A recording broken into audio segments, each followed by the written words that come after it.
It's your boy Jim Rat Crypto. This is Crypto in the Morning, guys. How is everyone doing? I'm chilling. I'm sitting here. My delts are looking explosive, frankly, which I didn't even notice until I just popped on the full screen. It's a good way to start your day. Me and Sam, what did we? Oh, dude, we did 2 streams yesterday. So we did the morning stream yesterday, which was a banger, providing liquidity, guys. Go to minute 40 on that video. That was from yesterday morning. If you want to know the specifics about how to actually do the range and provide liquidity, not financial advice, go to minute 30 on the video yesterday. And then at 6 p.m. Eastern last night, Jack Levin came back on and we talked about longevity and living a good life. Okay. Living a good life. And that was absolutely electric, guys. God damn it. I knew my channel wasn't fucking live. It's okay. It's okay. I decided it. We're good. I'm just going to go to the cutscene because it's all biceps in the chat anyway. Bunch of chads in the chat here, guys. We will be back in 1 minute and 9 seconds. We're going to talk about the Richard Hart live stream along with a few few news articles. And we're going to talk about the macro because me and Sam want to know if it's going to dump to the freaking hell. You already know what time it is. Crypto in the morning. Crypto in the morning. Crypto in the morning. Waiting on phone. Crypto in the morning. Crypto in the morning. Ready to take notes. Crypto in the morning. Crypto in the morning. Crypto in the morning. Waiting on phone. Crypto in the morning. Crypto in the morning. Ready to take notes. Smoking no blunt on my way to the gym. 11 a.m. and I'm already tuned in. Got me some hex and I'm making a stake. Got me some hydron, I'm making it rain. Pay me some maxi and that's just in case. Jim Reddit sent me to show you the way. D5 Pro. Yeah. Crypto in the morning. Crypto in the morning. Crypto in the morning. Waiting on phone. Crypto in the morning. Crypto in the morning. Ready to take notes. Crypto in the morning. Crypto in the morning. Crypto in the morning. Waiting on phone. Crypto in the morning. Crypto in the morning. Ready to take notes.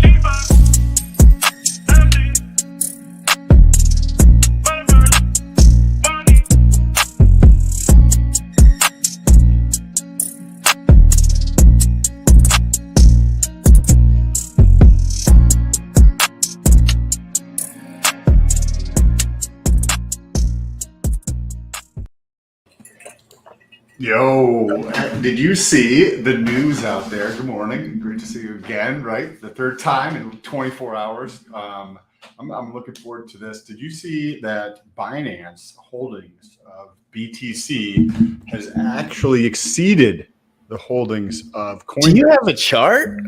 I don't have a chart. Oh, actually, I do have a chart. Let me pull You that can't up. throw around big fat numbers like that without a fat chart for the. You what see, do you- oh, biceps everywhere in the chat, guys. I forget. I missed the stream button on my side, so it was a little second long, but we don't give a rat's ass because that's not the point. The point is getting everyone in here talking about crypto, centering our day with crypto in the morning. We center our day with crypto in the morning. That's how I center my day. That's how everyone in the chat hopefully centers their day. Biceps all over the chat, guys. I need as many biceps as I can. I was looking saucy this morning at the gym. You could definitely tell that I'm getting a lot leaner from this 90-day challenge. We're gonna have the winner for this challenge coming up soon, right? We got 10 days left to this challenge. There's so many heavy hitters. I don't even want to look at it anymore. I mean, some of these guys are working they're outworking anything I ever done in my life. So I'm just like. Somebody's down over 100 pounds, I believe, at this point. Someone's down over 100. There's probably 700 pounds of hexagon off of this world because there could be. Let's get 1,000 pounds of hexagon off for the next challenge. At least 1,000 pounds of hexagon out. And I think about nobody did this, but what if part of like the requirement was to get blood work done beforehand and afterwards so that we could just like quantify the improvement in health, right? Whether it's your lipids. Oh, that's smart. We could do like a more advanced one where we actually like, because when you're giving people advice on working out, it's kind of obvious to a degree. They know they haven't been working out enough and they know they're not eating right. But once you start getting into hormone profile and macronutrients, that takes coaching, to be honest, if you don't feel like learning all day long. Like me and Sam spent many years just looking at the stuff because it was what we're interested in. But it would be cool to have like an elite group, and then they don't have to be fit. They can be non-fit or medium or whatever. But yes, they actually have to do because then we could actually chart. Then we could do the charts. And like they're you can get your HSCRP done, which is like an overall marker of inflation. Oh, I'm sorry, inflation. You can clearly tell what's on my mind. Inflammation in the body and your lipids and liver and all these things checked beforehand and their hormones. So this is like the requirement to actually do this and see how much it actually improves over time. This is from BitConnect. I think it's what it's called, or Bitcoinist. I'm sorry. Don't say BitConnect. You're not allowed to say BitConnect. You remember what BitConnect was, right? I do not know. What was? Oh, so many. Every good person, every good man in this. F's in the chat if you got wrecked in BitConnect. It was the first real doozy. It was the OG of Celsius's. It was the OG, but like they like kind of people didn't know as much as they know now. So it was like almost more schemy back then. At least Celsius, it was like this dude's like stealing all your money, and everyone was like, yeah, we kind of know. Like everyone kind of knew, like they're like, yeah, we get a little bit, and he gets most of it, and yo, we're gonna see this. We're gonna see a shift to a lot People are more learning. utility. Yeah, as people learn more and more about this. This is kind of interesting, but also slightly like I don't want to say scary because I'm not trying to fucking fudge shit, but like the only thing that scares me is being alive for another day. So, no, I'm kidding. I'm just joking. That was a joke, guys. I did not mean that seriously. Coinbase Exchange Balance versus Binance, and this is their BTC holdings. Look at what's happened with BTC since 2021. They're back at this. Their holdings for BTC are back at like where they were at in 2017, bro. Their holdings are back at and check out this and look what's happening. Hold on, quick. I got to do a quick breaking announcement. Hold on one second. Breaking announcement. Is there really? Oh my God! There's a space right now. Are you want to pull this up? playing with me right now? Why is this shit popping up? Who is it? I'm sorry. I think Richard's going to be joining that space. We might want to play it if they're going Which to. space? I can pull it up. What space? I'll send you the link. No, just tell me who. His name is Mario Nawfal. Mario Nawfal. Breaking news. We're gonna pull. He's not we're in gonna, yet. we're gonna pause the broadcast. Okay, but why do you think RH is going in there? Because I saw some tweet that said RH is coming in here. Got it. But pull it up, Bush. If he's in there, let us know. And we'll drop. Again, I get nervous in the morning and excited and a mixture of both. So everything I say is a liability. So just let's all double check our work. Boas, let us know if it comes up. We'll do one of those things where you're watching the news and then there's like an interruption and everything goes like breaking. And then my shirt's off. Yes. Okay. Not only has BTC holdings completely collapsed. Oh, here we go. It's in the chat. Bullish. Yeah, and if we could just pull that up, I'd love to just sit back and listen to that for 10 or 15 I got minutes. it. I guess so. But until then, Sam, just continue. So we have this happening. This orange line is Binance Holdings. This is I believe in just the US, but I'm not 100% sure. I need to know I don't out. know the rules. Why do people, I keep getting confused on the Binance rules, guys. In the chat, if you know this for certain, just answer. Is Binance USA have anything to do with Binance other than the company affiliated with it? Like, yeah, it's going to be the same thing, but it has to be set up as a separate company. So basically, yeah, technically two separate entities. Same. I have owner, a company with these entities. rules, and then they have a company with those rules, and they just put US next to it. Exactly. But more than likely, it's set up as like Binance Singapore, Binance whatever country they're out of. Is there risk from being away from the central unit? I don't. Again, this could be stupid. Well, they're going to be set. They're going to be set up legally separately, but Binance Singapore or wherever they're located, their home base owns Binance US or owns a giant portion of Binance US. That's how it's almost always structured. So I'm going to own a big piece of the whole US after this next bull run. No, I'm being we've- I'm being a silly goose this morning, but you want to pull up the stream and we could talk again. We We've- could talk about whatever. But I just wanna we've make also sure. seen RH is not in there yet, so if we want, we can pull up the other stream until You just RH go gets ahead in. and we can pull. It's we can loaded just in the background Let already. Sam finish this point, and Hey, then look, we'll it's go there into already. So the- whenever we need One it, of it's the there. Yeah, so just let me know if RH goes in there, and then we'll pop it up. And Sam, you can just continue to then. I'm gonna do a couple tweets while you're talking. dope. So in regards to the Coinbase thing, this is not the first time I've seen this, but I found this morning. Coinbase cites technical issues for users' difficulty accessing funds. What type of tsunami would happen? And I have no idea.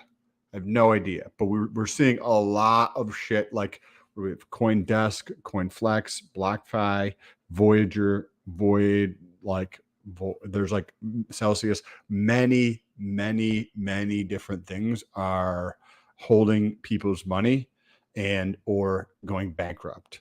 And I have no idea. Coinbase is saying it's technical difficulties. We see that Binance US is like their Bitcoin holdings are now greater than Coinbase. Is there going to be a liquidity crisis at Coinbase? Is this going to be what like drives us down to? There has to be something, but I mean, I think it's the other way around though. It's like not what drives us down, but like what the indicator of us being drove down is. You know what I mean? Like from us being drove down, like these companies just can't. I don't think they know how low they can go. You know what I mean? It's like I don't know if they know. Like I don't know if Celsius was like, dude, if we go 88%, like is that the point where it's like, or was it like? Is there a bunch of conjecture there? Like, I just don't understand the business side of it enough. Like, where do they pull funds from? Who's on their team? Like, all these things matter. So when I'm talking about stuff like this, but what can you look at? Layoff. We're dumping heads. Like, what does that mean? That is, they're coming into their own house and cutting people off. That is a good indicator. And I've been learning that over the last like month or so.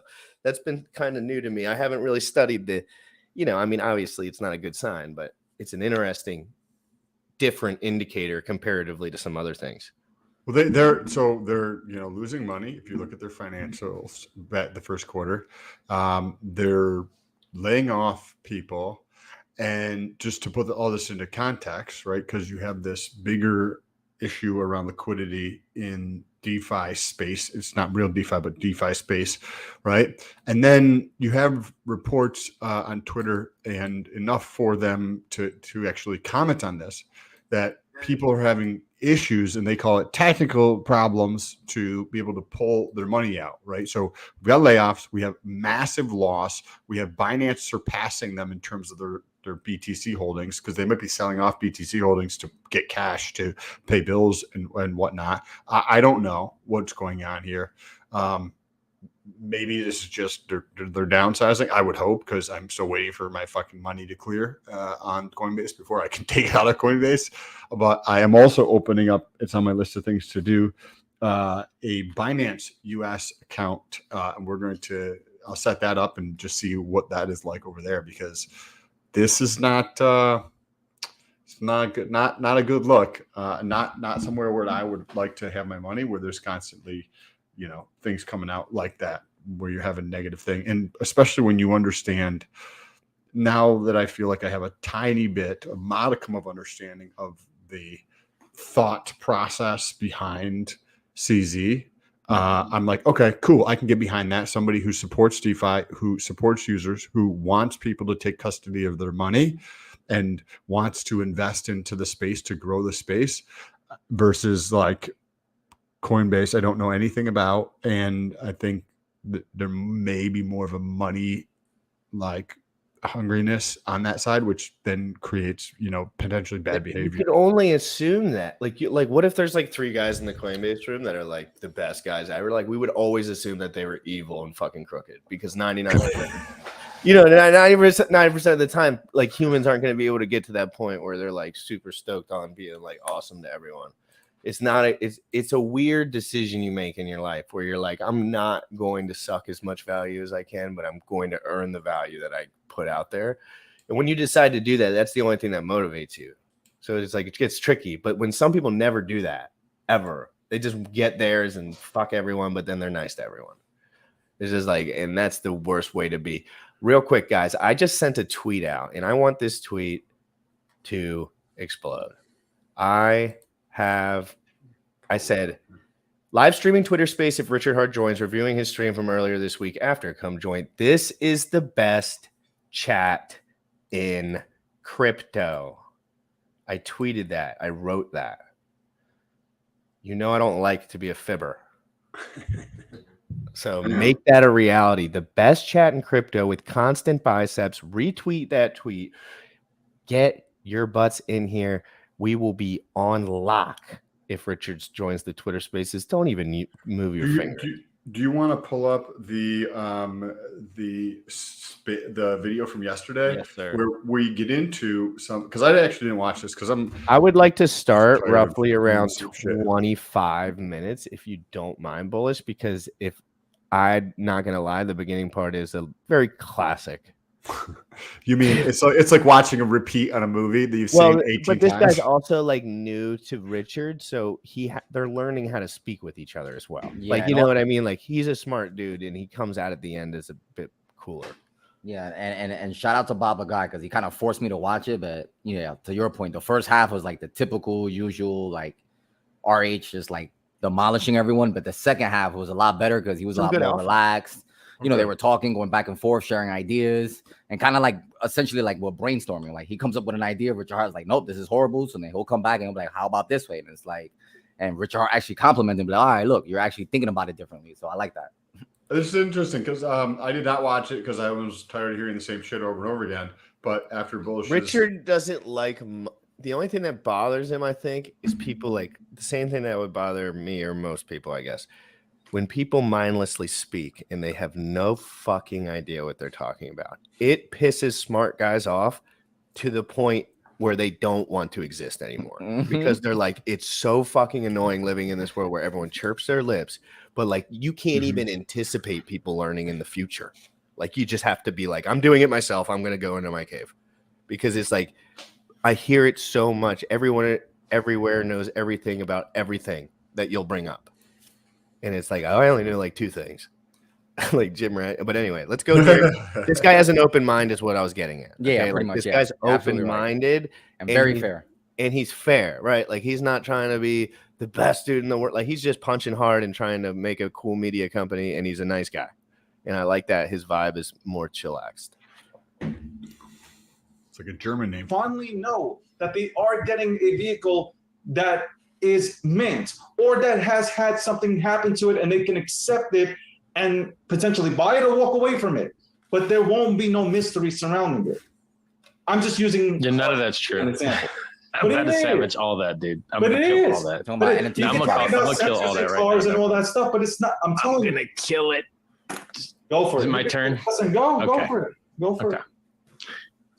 it.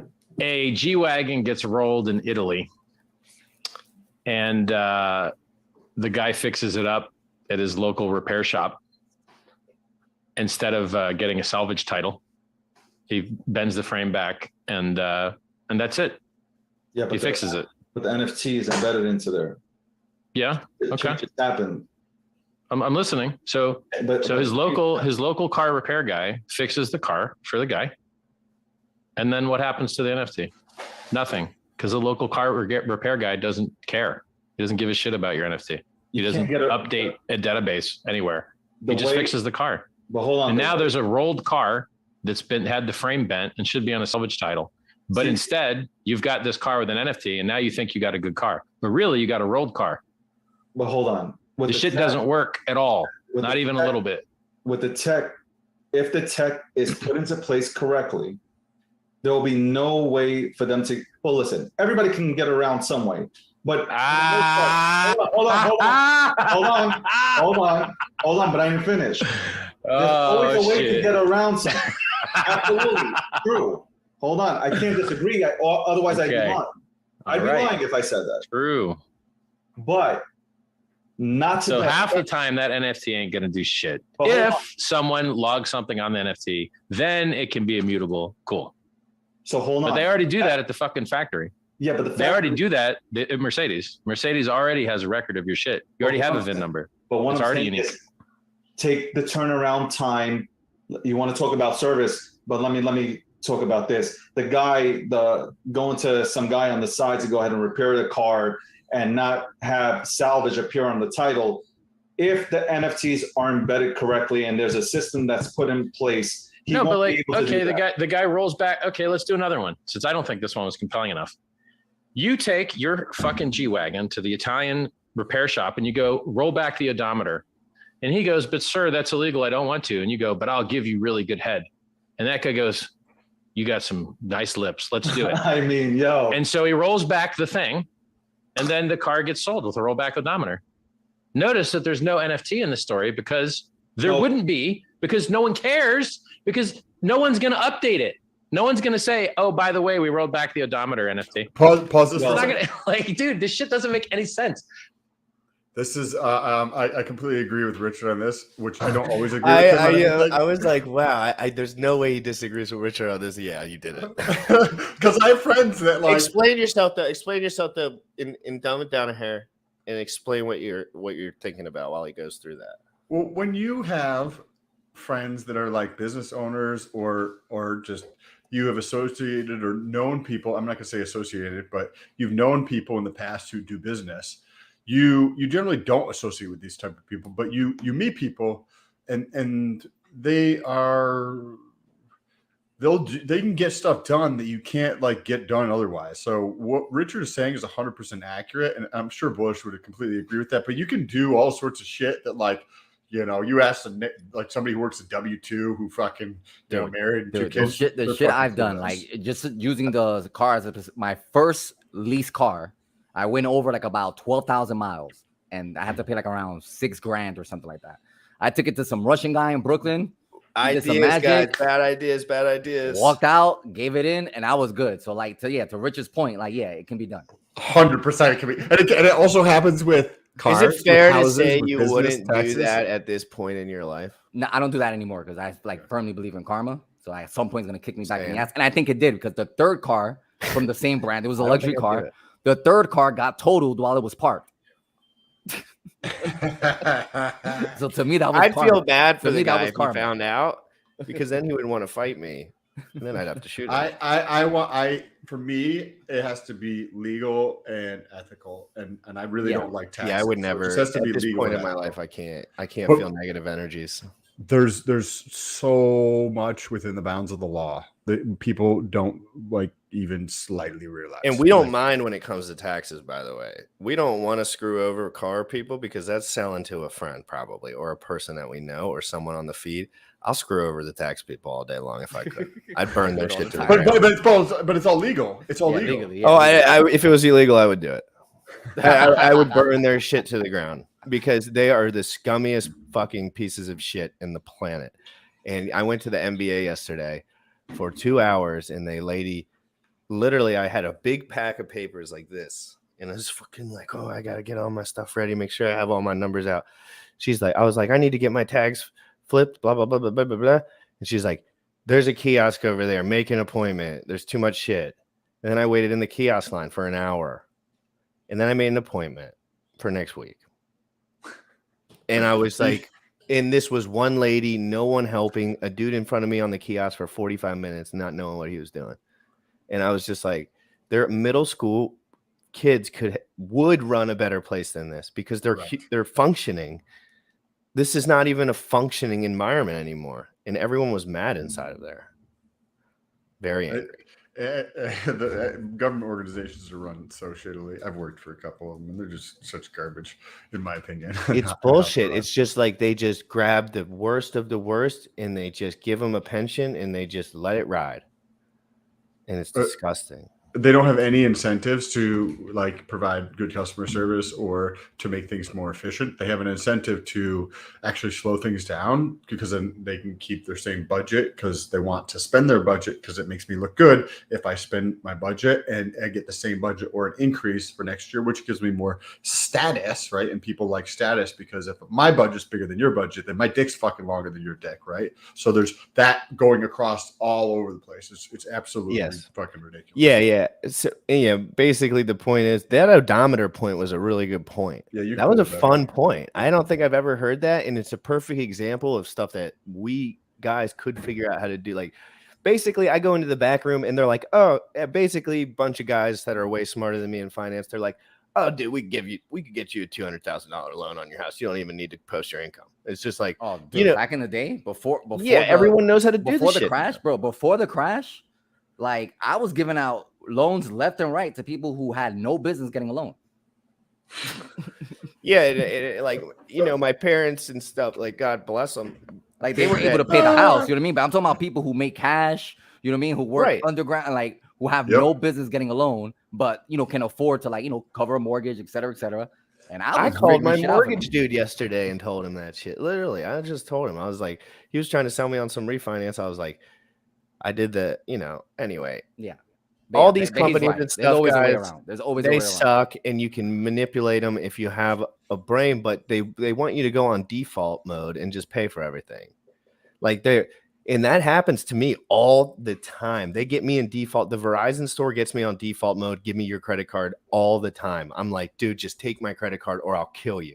Like literally, like to the point where I'm so furious, and I'm like, I don't care if it's 250 or 131 or whatever. Please let me have my life back. And that happens to me all the time. So I wish there was, because I would save a lot of money if I could get over that 3-hour call waiting period. But sometimes it's faster to just pay the shit because you don't want to waste 3 hours of your fucking time. I'll probably you gotta put value on your time. I'll go LP it. That's how I make a lot of my decisions. Like I have an hourly rate that I consider like my time being worth. So if I have to spend an hour doing something, I'm not either gonna save that amount or make more. It's like, I'm not fucking doing it. Real quick, crypto class. Let me read what she was writing in the chat because I'm being a bad show host. Hey GRC, show bites. Hey GRC, any bites from RH coming onto your stream? May be able to catch him post debate. RH, when I send RH every damn StreamYard link that I go onto, probably, and the nice message saying you should join if you're chilling. He gets a link every morning. So he's, and again, he's very clear about his business model. And me and RH are not friends, frankly. We don't know each other. I don't know RH at all, and I think he's awesome. I like this information he gives, but I don't know the motherfucker. But God damn it, his Bitcoin calls are good.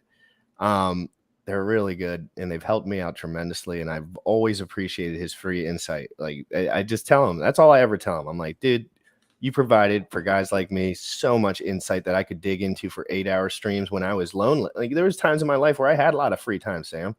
I didn't have much going on. I needed to listen to something while I was working out or working.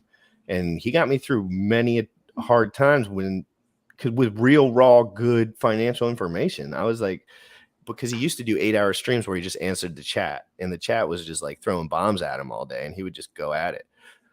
Anyway, we can get back into this. Great point on the speedometer, Richard, and tangent only lasted 20 minutes.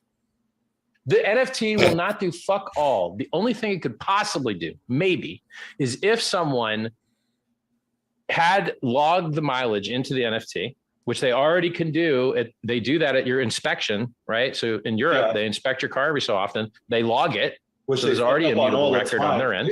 They always fuck it up because obviously if you drive a German car, you have kilometers instead of miles, and they'll fuck up the entire thing while they got no miles over here. you hear European sirens in my live stream sometime. So like, I'm just saying, man, the thing don't work, bro. And then land, it don't work neither. Okay. Let me tell you why it doesn't work for land. It doesn't work.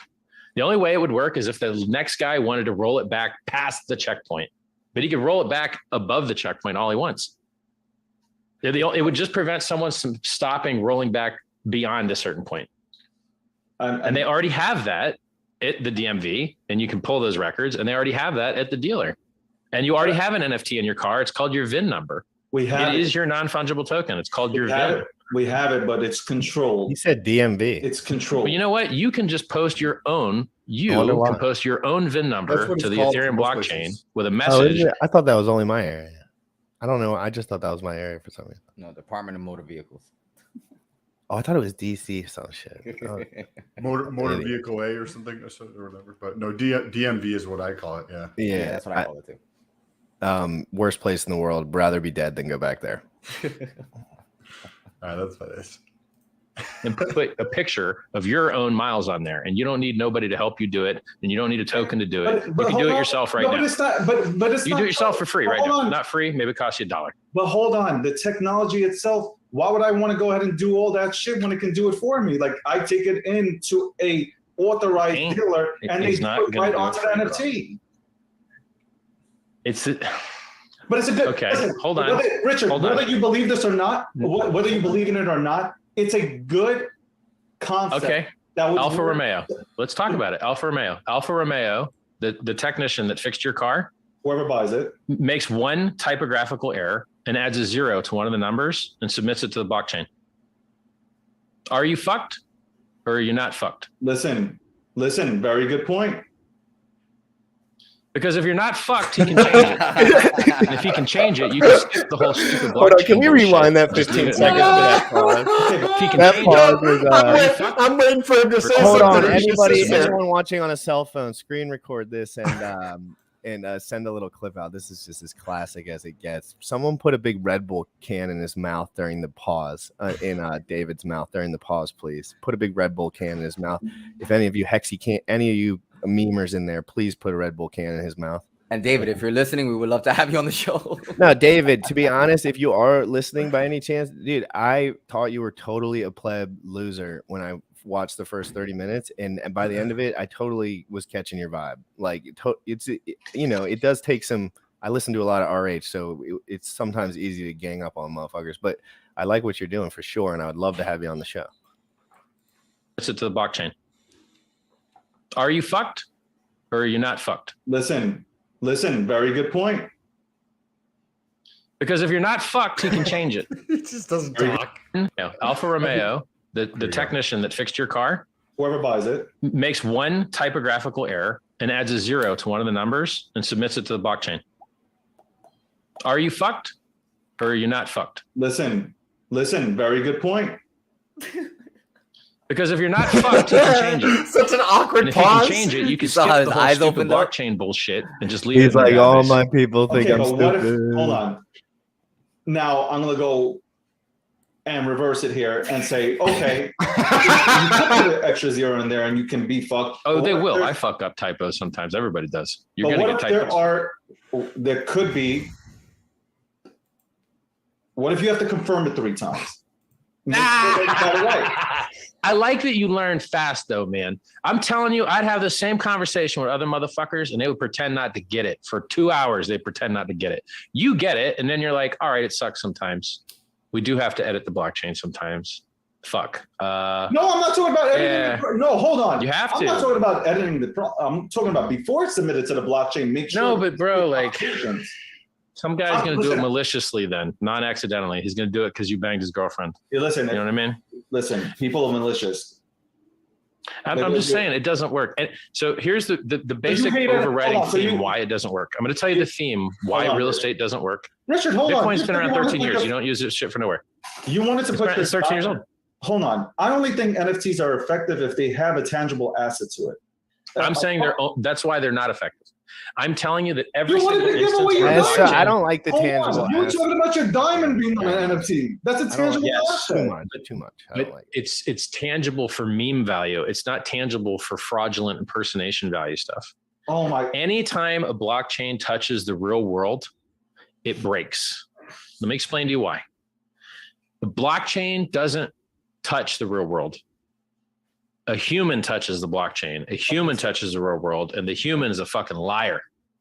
Okay. So when you say, you know what, we're going to keep mileage records on the blockchain, the humans lie to the blockchain.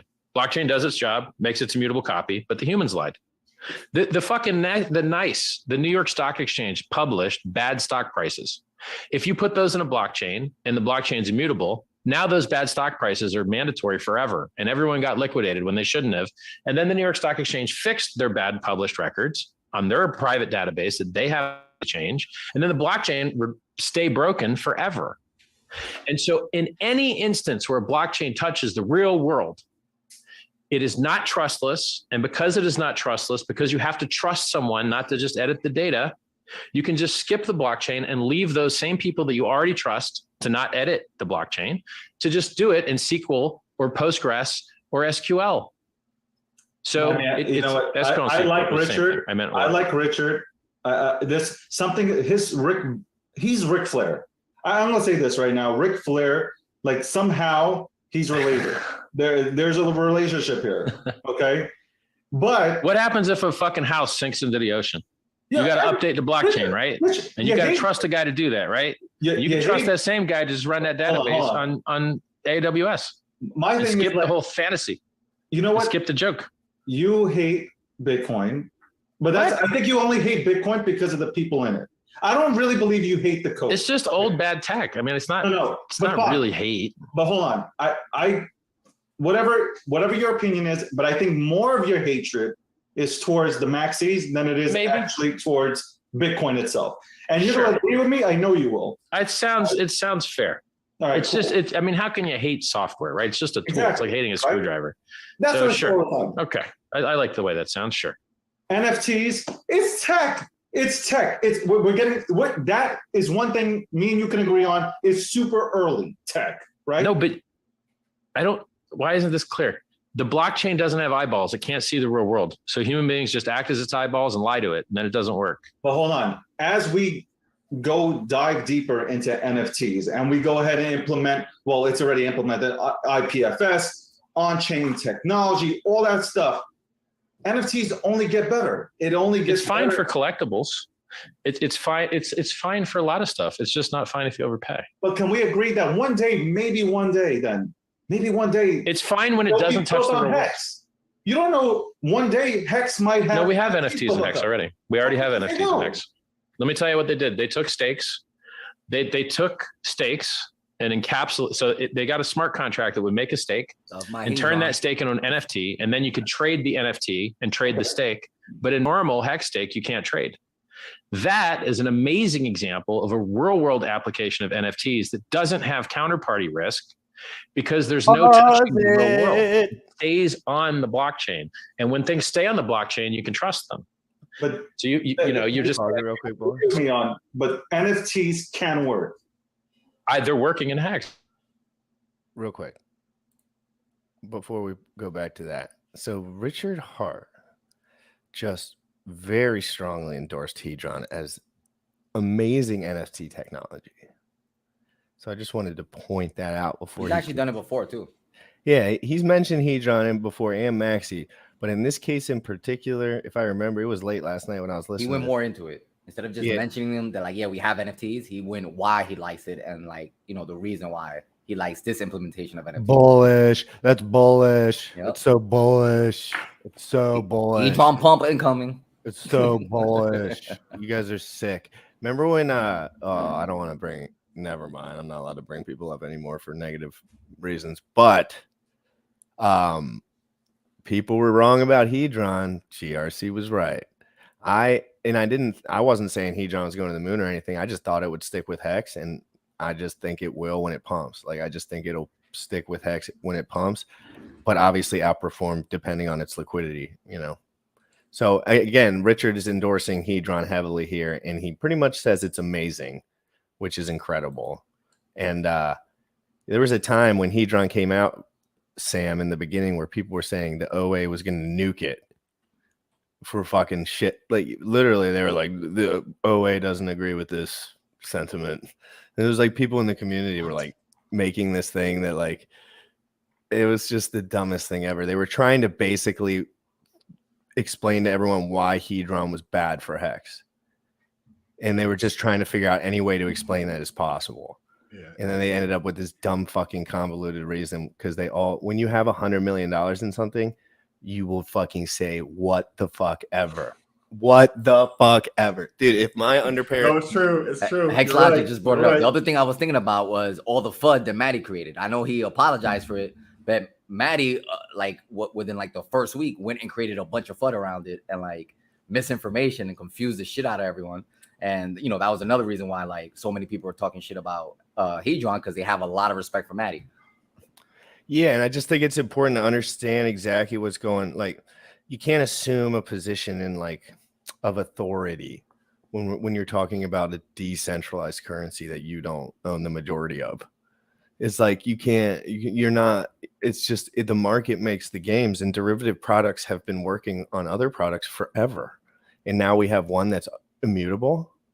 Oh yeah, that sucks. Wow, It- that's crazy. It's like, come on, you can trade your 15-year stakes. What a nightmare, right? What a fucking nightmare. Because that's one of the issues. Like, what's what big issue with Hex? Like,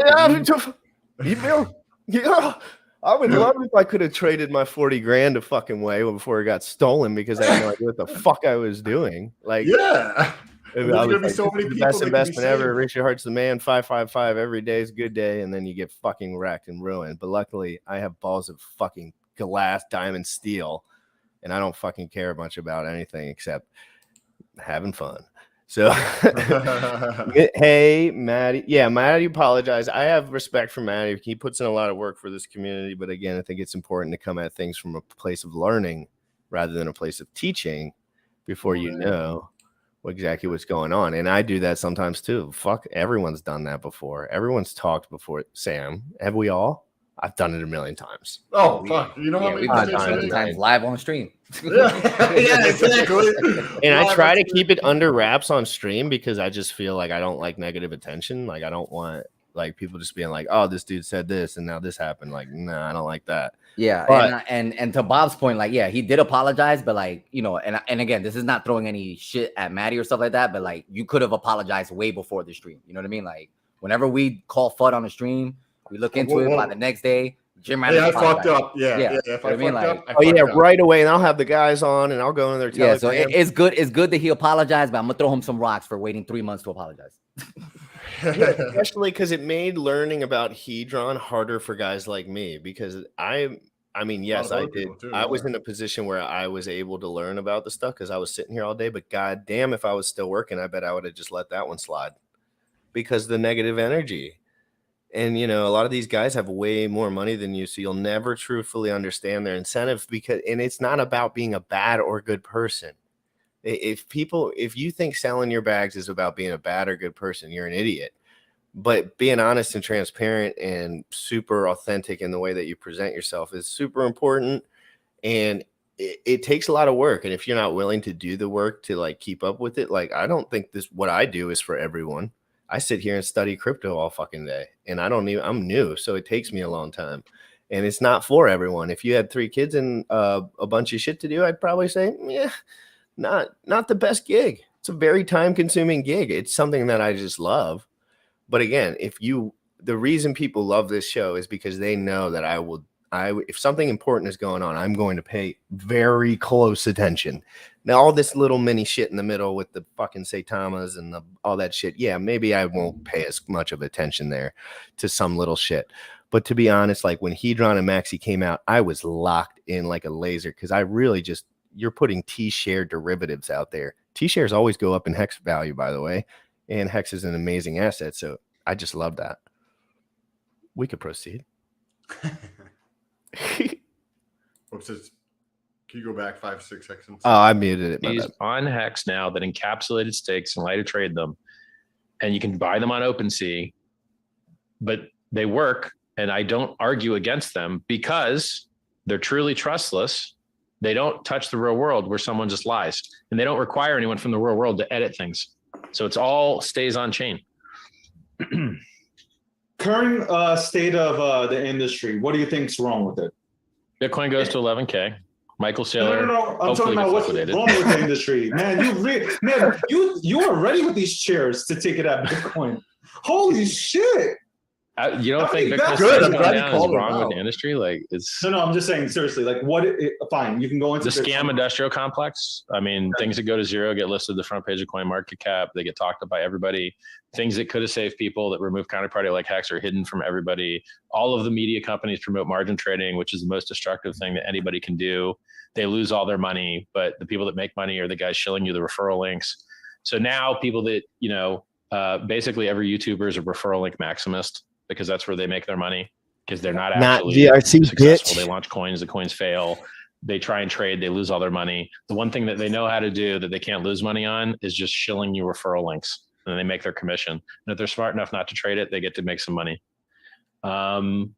Yeah. So the scam industrial complex, I'm banned from advertising. Me on, and Sam are breaking that Instagram, YouTube. I literally just like promoted my own page. It didn't even link to Hex or anything. Just linked to my own richardhart.com. Are you banned everywhere? Restricted, banned from Facebook, banned by Zero Hedge, banned by Cointelegraph, banned by CoinDesk, banned by Sailor, banned by Mashinsky. Basically, everyone that makes money on scams has banned me. You believe? I wonder why. You believe all these people are scammers? They make money on scams. Okay. So you might say media companies that promote things that go to zero or otherwise greatly harm people, they made money on those things. Were they directly scamming? No, they're just promoting scams. So call that what you will. So yeah, the hold scam on. industrial Are we throwing complex has around got that me on word block. scam? Let me ask you a question, Rich. Do we throw around this word scam? I feel like we. Bitcoiners do. Bitcoiners do. I don't. Everything's a scam. Everything's a scam. Everything's a scam. But everything's not a scam.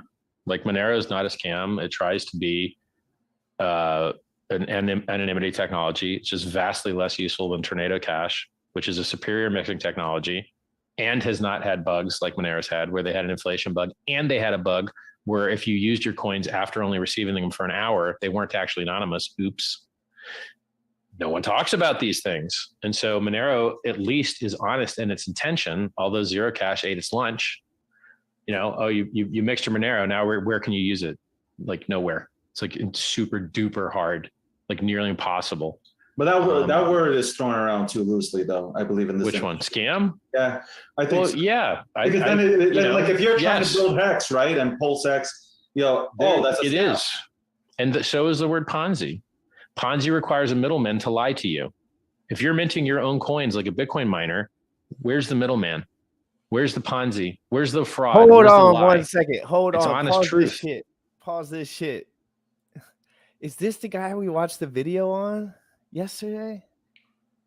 No. Maybe. My bad. That's not him, is it?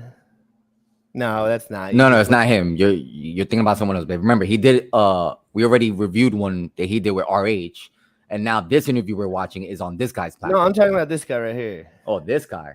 Wait. Remember yesterday we watched that video? Wait. Oh, that is him, bro. Come on the show. Yes, right dude. the fuck Send him a now, StreamYard bro. link.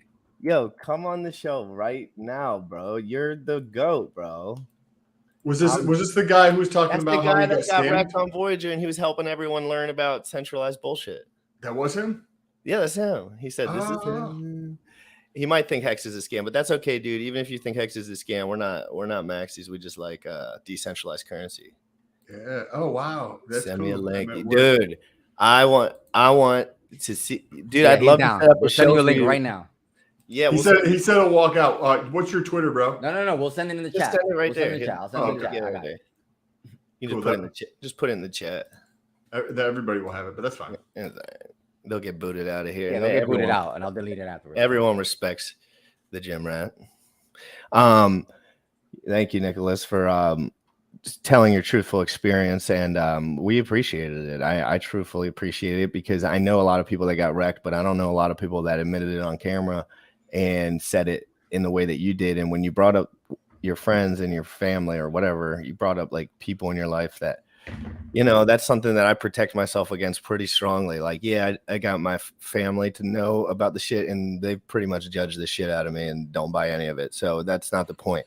But the point is like, I wish I could tell more people sometimes, but the risks are, the risks to reward profile. I'd rather just present the information that I think is, it's just overall good, but I can't shill anything right now because again, I don't want to get beat the fuck. Like, what? Someone beating on my door telling me they lost all their fucking money? Like, no fucking way. And there goes that relationship, right? Like, yeah, I definitely don't want that shit. Well, like, some people would understand for sure. Like, if you were like but you would have to be like super communicative the whole time, like throughout the whole year. You can't keep up with people. What am I supposed to do? Like, oh, I got someone in the Celsius last year. Hold on real quick. There's some stuff going on a year later. They're like, I've never been on that website in a fucking year. You know what I mean? Like, I don't know what you're talking about. I'm like, oh, but you need to understand centralized ownership now. That can be a problem. and it's something that scares me a little bit. But again, I'm kind of new, so it's this my man's Nick. Before we bring him up, because I'm sure there's some people watching. We played this the other day. So if this is just context, this is the guy who's about to come on stream. So shout out to him for reaching out. So yeah, we're about to bring him on. Let's do a quick transition here, and we will bring.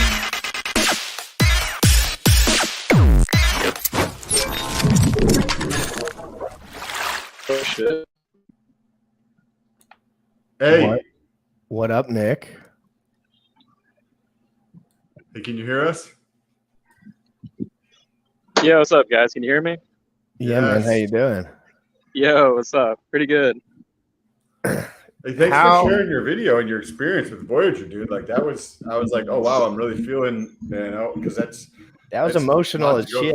It's rare that guys get emotional like that, especially put themselves. You didn't have to put that out there. You know, you had no reason to. You could have just dealt with that, but you probably wanted to help some people. Yeah, I mean, I've already been through it, so I kind of was at the point where I'm content with what happened. I just wanted to get my word out there, and damn, it's kind of loud. Kind of just help people out, like cope with what's happening, because a lot of people have lost money in the market, and it's not all about money. So I just want to get that out there and kind of bring a little bit more light, so people can hopefully get more attention to it, and then maybe someone will buy out the company. I don't know, just bring more attention to the situation. How is that on the personal side of things? Like, how is that going with your girlfriend and your buddy, right? Like, because I was like, oh man, if I told my girlfriend about something and she put money in, and as a consequence of me, like she lost money, or like a buddy that wasn't necessarily in the same financial position and he put money in and he lost money, like I know how that must feel. So how are those two things going along? So I was watching one of you guys' podcasts, and I think it was yesterday or the day before, and I think it was Jim Rat, and he was like, you know what? If this is my girlfriend, like, I'd have to break up with her because I failed as a leader. And I can see where you're coming from, but me and my girlfriend are pretty tight. I also don't have much girnment experience, if that's fair. I've literally been like single my whole life, so the things can pretty much just roll off my tongue. And I was, again, had no idea you were watching. Yeah, it's I get it, man. I know you're not trying to come at me or anything like that. And like, we're good. It is definitely a setback, but we're gonna get that money back. And me and her relationship is, I'd say, stronger than ever. It's like, yeah, it sucks, but the hard times will make you stronger. And my friend Adam, the market enough where explosive gains are coming. Whether that's 2 years, a year, 3 years, whatever it is, right? Like you understand finance to the point where you're like, it's, but you can't put your brain in other people's brain all the time, which is hard, right? Like, because we study this stuff, right? A little bit. I don't know exactly what you're doing on the side, but like we study this stuff pretty intimately, and then a lot gets lost in translation to nuance. And what I'm trying to bring a lot of attention to is just centralized ownership in general. Just that the topic of centralized ownership. I just want more people to understand how it works and what's actually going on. And I think this with Terra Luna, Celsius, and Voyager and all the other shit that's gone on, I think it's really just Mt. Gox didn't teach people. It was a little too early. Not enough people were in there. But the people that were in Mt. Gox did learn that lesson. A lot of them did. But it was so long ago. It was like, that's like 10 years ago now. Now I'm going to ask you this question because, I have no idea what your take is on the products that we like a lot. Now, again, I'm not a maxi of any sort. I'm just a guy who likes to learn and to make mad gains. So what do you think about Hex and the whole ecosystem on Ethereum, as far as if you've looked into any of that kind of stuff? Yeah, so going back to your whole self-custodian thing, I think that's number one in the space.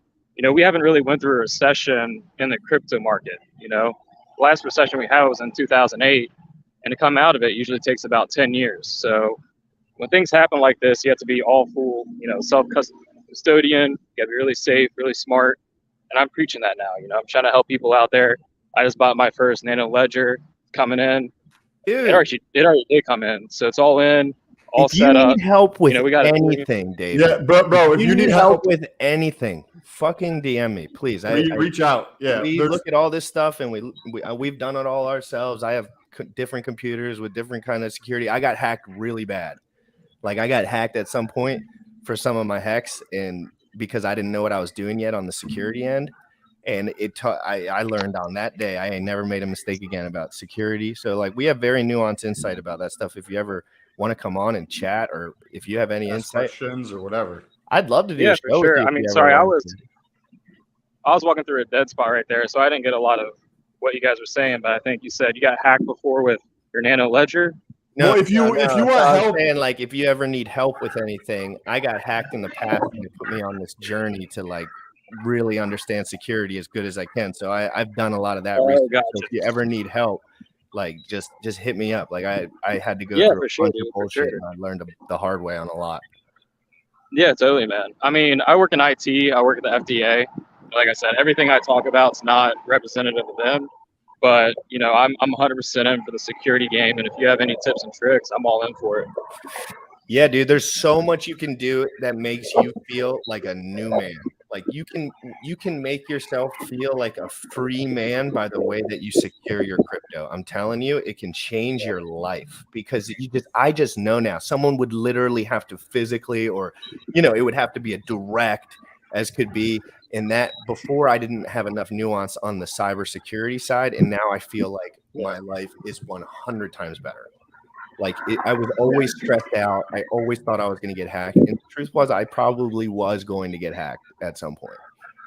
Right. Yeah, it's inevitable, especially with kind of the game we're playing. You know, everyone's out to get you, and if you actually have a big name for yourself, I mean, you guys have a following, it looks like, and maybe a random ass follower is going to try getting you and taking your money. So security is number one, hard wallets. And then you said, what's my opinion on Ethereum? And I think I'm getting kind of sketchy vibes now after hearing the whole staking thing. You put in 1632 Ethereum and they're going to give you 10, 20% back. Where's that money coming from? And I'm getting kind of sketchy about it. Well, I'm turning more into I would love to also have. We also have a lot of insight on the Ethereum chain is basically what I deal with for basically everything that I do. And there are a lot of like things that you can learn about the smart contracts themselves that'll give you a lot because it's all about the admin keys. So what you really want to learn about is admin keys, and you want to know how much control does someone else have? Can another man do something here? If another man cannot do something, then you are in a good place. And Ethereum provides that better than any other chain, in my opinion. But we're so early. Like, yeah. And I'm an Ethereum maxi too. I program on it. I've made a couple of smart contracts. I've made an NFT. I have experience in it, and I really do believe in the platform. But there are things that I get kind of worried about, especially after the whole Voyager thing. Like, where am I going to get the staking money from? Like you're going to get 10, 20%. Where's that money coming from? And that's my biggest fear with Ethereum. But I think it has the best opportunity out of all the smart contracts out there. I'm not putting my money in Solana, AVAX, all that other shit. Solana. Like Solana's trash, dude. What do you think of 2.0? What do you think of Ethereum 2.0? Do you think, right, the lead developer said that it could be coming out in August, but then Vitalik said August would probably be the earliest, maybe September or October. What are your thoughts on 2.0? They've been talking about that for years now. They're trying to bring as much hype to it as they can. And I think the whole reason behind it is because they need hype to pay off those dividends in the back end, right? So I think they're going to keep on pushing it off. I work in IT. I know how it is as developing, working as a system engineer, all that shit. I feel like they have everything settled. It's just they're waiting for a good time. Like, sorry. Downtown Chicago, you doxed yourself. But no, I think they have everything settled or close enough to it where they can probably push it. They're just waiting for a good time to get it going. And Ethereum 2.0, that's where everything's moving from proof of work to proof of stake, or whatever the hell it is. It's not on the top of my head right now. And it's like, where's the money coming from? I do think it's smart. I love the migration, but I am a little bit skeptical.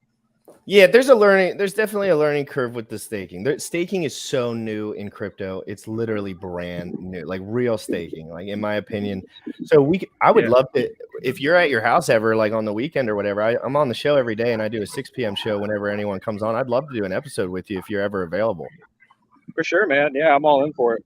Yeah, That would be great, dude. Thanks for coming on. We should do a whole show if you're available at some point. Yeah, let's do it. Hey, appreciate it, brother. Thank you for coming on, and thanks for sharing your story. Continue sharing, like, and educating people on all this shit. Like, and also before you drop off, Jim Rat, do you have a way of getting in contact with him? I think I'm gonna add you on Instagram right now and DM you. Do you have Instagram? Yeah, you can add me. It's Nick Pascoletti. Or I did send you an email. It should be nicholaspascoletti@gmail.com. Oh, sweet. So any of those work. I got that. Okay. If you send me an email, thank you so much. All right, Nick. Hey, I'll hit you up really soon and we'll get something on paper, man. All right, guys. Take care. Have a great day, sir. Man. Thanks for coming on. Dude, that was super That dope. was awesome. That was very awesome.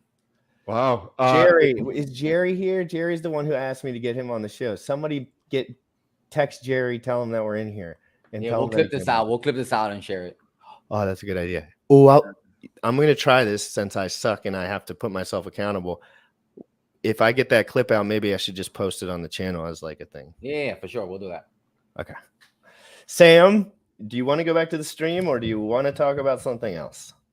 No, that was good. We can go back to the stream for a little bit. And again, I think I'm going to be streaming a lot today, guys. So if you just keep your noties on, I'm going to just take this opportunity now. We have a DeFi Proof coming on at 6 p.m. Talk about the Richard Hart music video. So we just scheduled that, so look out for that. Promo will go out soon. Hopefully GRC. Other projects we're going to be reviewing as well. I want to be in the video. Yes. Anyway, so hearing your name in song at the intro, like, never get it old. That's fine. I can listen to that a lot more with my name in the song.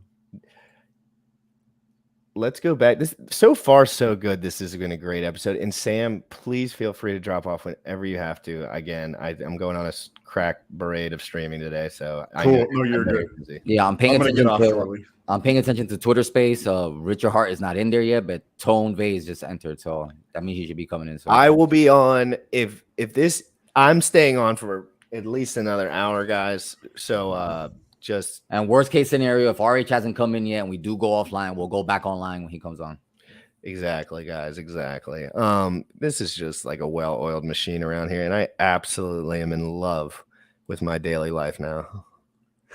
Let's get in a couple more minutes here, and then I'm gonna jump off after a couple more minutes of that stream. It's very good stream. Dude, I had this weird feeling he was gonna come in and be like, Hex is a fucking scam. Like, in the back of my head, like I thought he was gonna come in and say, I was like ready to like dump him because I didn't know, I thought he might come in here and be like, Richard Hart's a piece of shit. But I think once you go through a scam with like a centralized exchange, I think it's you realize there's just so many more nuances that you need to learn. So many nuances to like really. He's gonna love to learn about admin keys. Well, I think so. I mean, if he likes earning yield like that, I mean, whatever he was earning in Voyager. Well, he was mentioning he doesn't know where the yield comes from, and that's just the yield comes from the government printing out $100 billion a month. Well, there's something going on with the staking, right? So you're gonna stake 32 ETH to be a validator, and then which is a lot of money. Yes, $32,000 or 40 grand right now. At the top, it's 100 grand. At the top, it's 100 grand. Yes, it's still a lot either way. It's still 100 grand of fucking what? Yes, to be a validator. But on the other hand, they're changing to running a node at a simpler like hardware state, so you don't need as high degree of like hardware, meaning a computer and whatnot, to run a node for that. So that's going to be some good stuff. But I didn't fully understand what he was saying, and I don't follow Ethereum that closely because he said you're putting in this and you're getting back 10%. Like, what is that going to? How is that? Well, I think he was mentioning like, hey Nick, what a goddamn pleasure, Nick. You're a freaking man. And again, I'm in just learning as well. I'm just learning. So like everything that I say is just like gym rat logic. But anyway, so I think it's important to understand right now, like, I think people don't understand the difference between centralized staking and real staking, because they think Coinbase stake. When you buy Ethereum on Coinbase, what is the first thing it tells you to do before it says send, receive, or anything? The first thing that pops up before your transaction's done. Do you want to stake your shit? And guess what? Before your transaction's done, you can stake your shit. You can do whatever. You could put 100 grand in there that's not even real, and you can start staking it right away. Your bank doesn't have to clear that part, of course. But like, so there's centralized staking, which is not staking. That is just giving your money to someone else, period. And you're getting a return on it. And then there's immutable code, which actually has inflation built into the code. There's not a man injecting himself into it. That's why we love Hex so much, because there's no middlemen. The code runs, it's immutable, and no one can change it, period. And in crypto, that is unheard of. As of this point, unheard of. And guess what? Uniswap also super lit. Cool. Let's play a little bit longer. Ulfx is going to be super lit too. I don't know. Well, just providing liquidity and stuff. No, correct. I agree. I'm curious to see. What if there's just onboarding piece of that. retardo gains and Hex goes to the moon and we all live happily ever after? Oh wait, we're already doing that. Let's start it again. And, people talk about pyramid schemes. Pyramid scheme is very obvious. You make money referring someone who makes money referring someone who makes money referring someone. You make a commission on ramping someone. None of that happens in Hex. For 1 year, we had a referral program, and then it terminated on a program timer. So you feel like this is that's it. Is this a narrative that's being produced by the maxis that probably don't like you?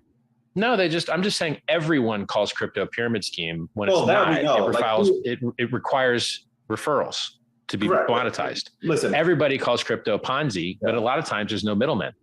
I don't care about in Celsius, you gave your coins to a central counterparty with the expectation of profit solely from the work of others, which is direct language from the Howey test that makes that a security. Okay. And then you don't get your money back. That sounds exactly like a Ponzi to me. It sounds exactly like an unregistered security to me. It sounds exactly what I've been warning people against for years and telling them directly to remove their money. Exactly like Voyager. And the people that listened to me were saved, and the people that didn't are wrecked. Listen, I speak about this on Spaces. What is it? Not your keys, not your crypto, not your Bitcoin, not your ETH, whatever you want to go ahead and throw out there. It's not yours. And it's not just that. It's also not your computer, not your movie. If you bought a movie on PlayStation, they just removed them all. They're like, you just lost all your movies. We turned that service off. PlayStation movies is over. I don't know. I don't know if I feel bad for people that went ahead and went into Celsius, because this entire space has tried to warn people not to go ahead and give up your keys, to hold your keys. It is sacred to go ahead and have your assets, that you own them. And like, imagine me going outside and just saying, you know what? I'm just going to give my money to some crackhead. And hopefully once I go ahead and come back, this crackhead's still on the corner. I faced this scumbag on live stream in person and told him that people giving their keys to someone else for yield was a terrible thing. Richard Hart is on. Richard Hart is on. All right. Everyone else was happy to give them their keys. So many people. Dump it. I'll let you guys continue on the show. I hope it's fucking awesome. I've got to run. This has been great. I'm looking forward to that stream with Nick and the other one with you, DeFi, tonight.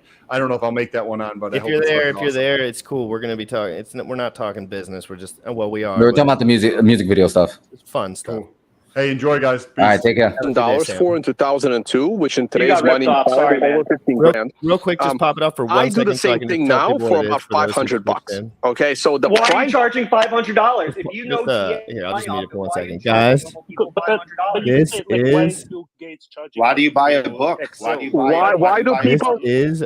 do people have ads on their YouTube videos? It's perpetual residual income. Why not? Okay, and the main reason is, by the way, no one gives a shit about free. No one. You charge someone $10,000, they're actually going to pay fucking attention.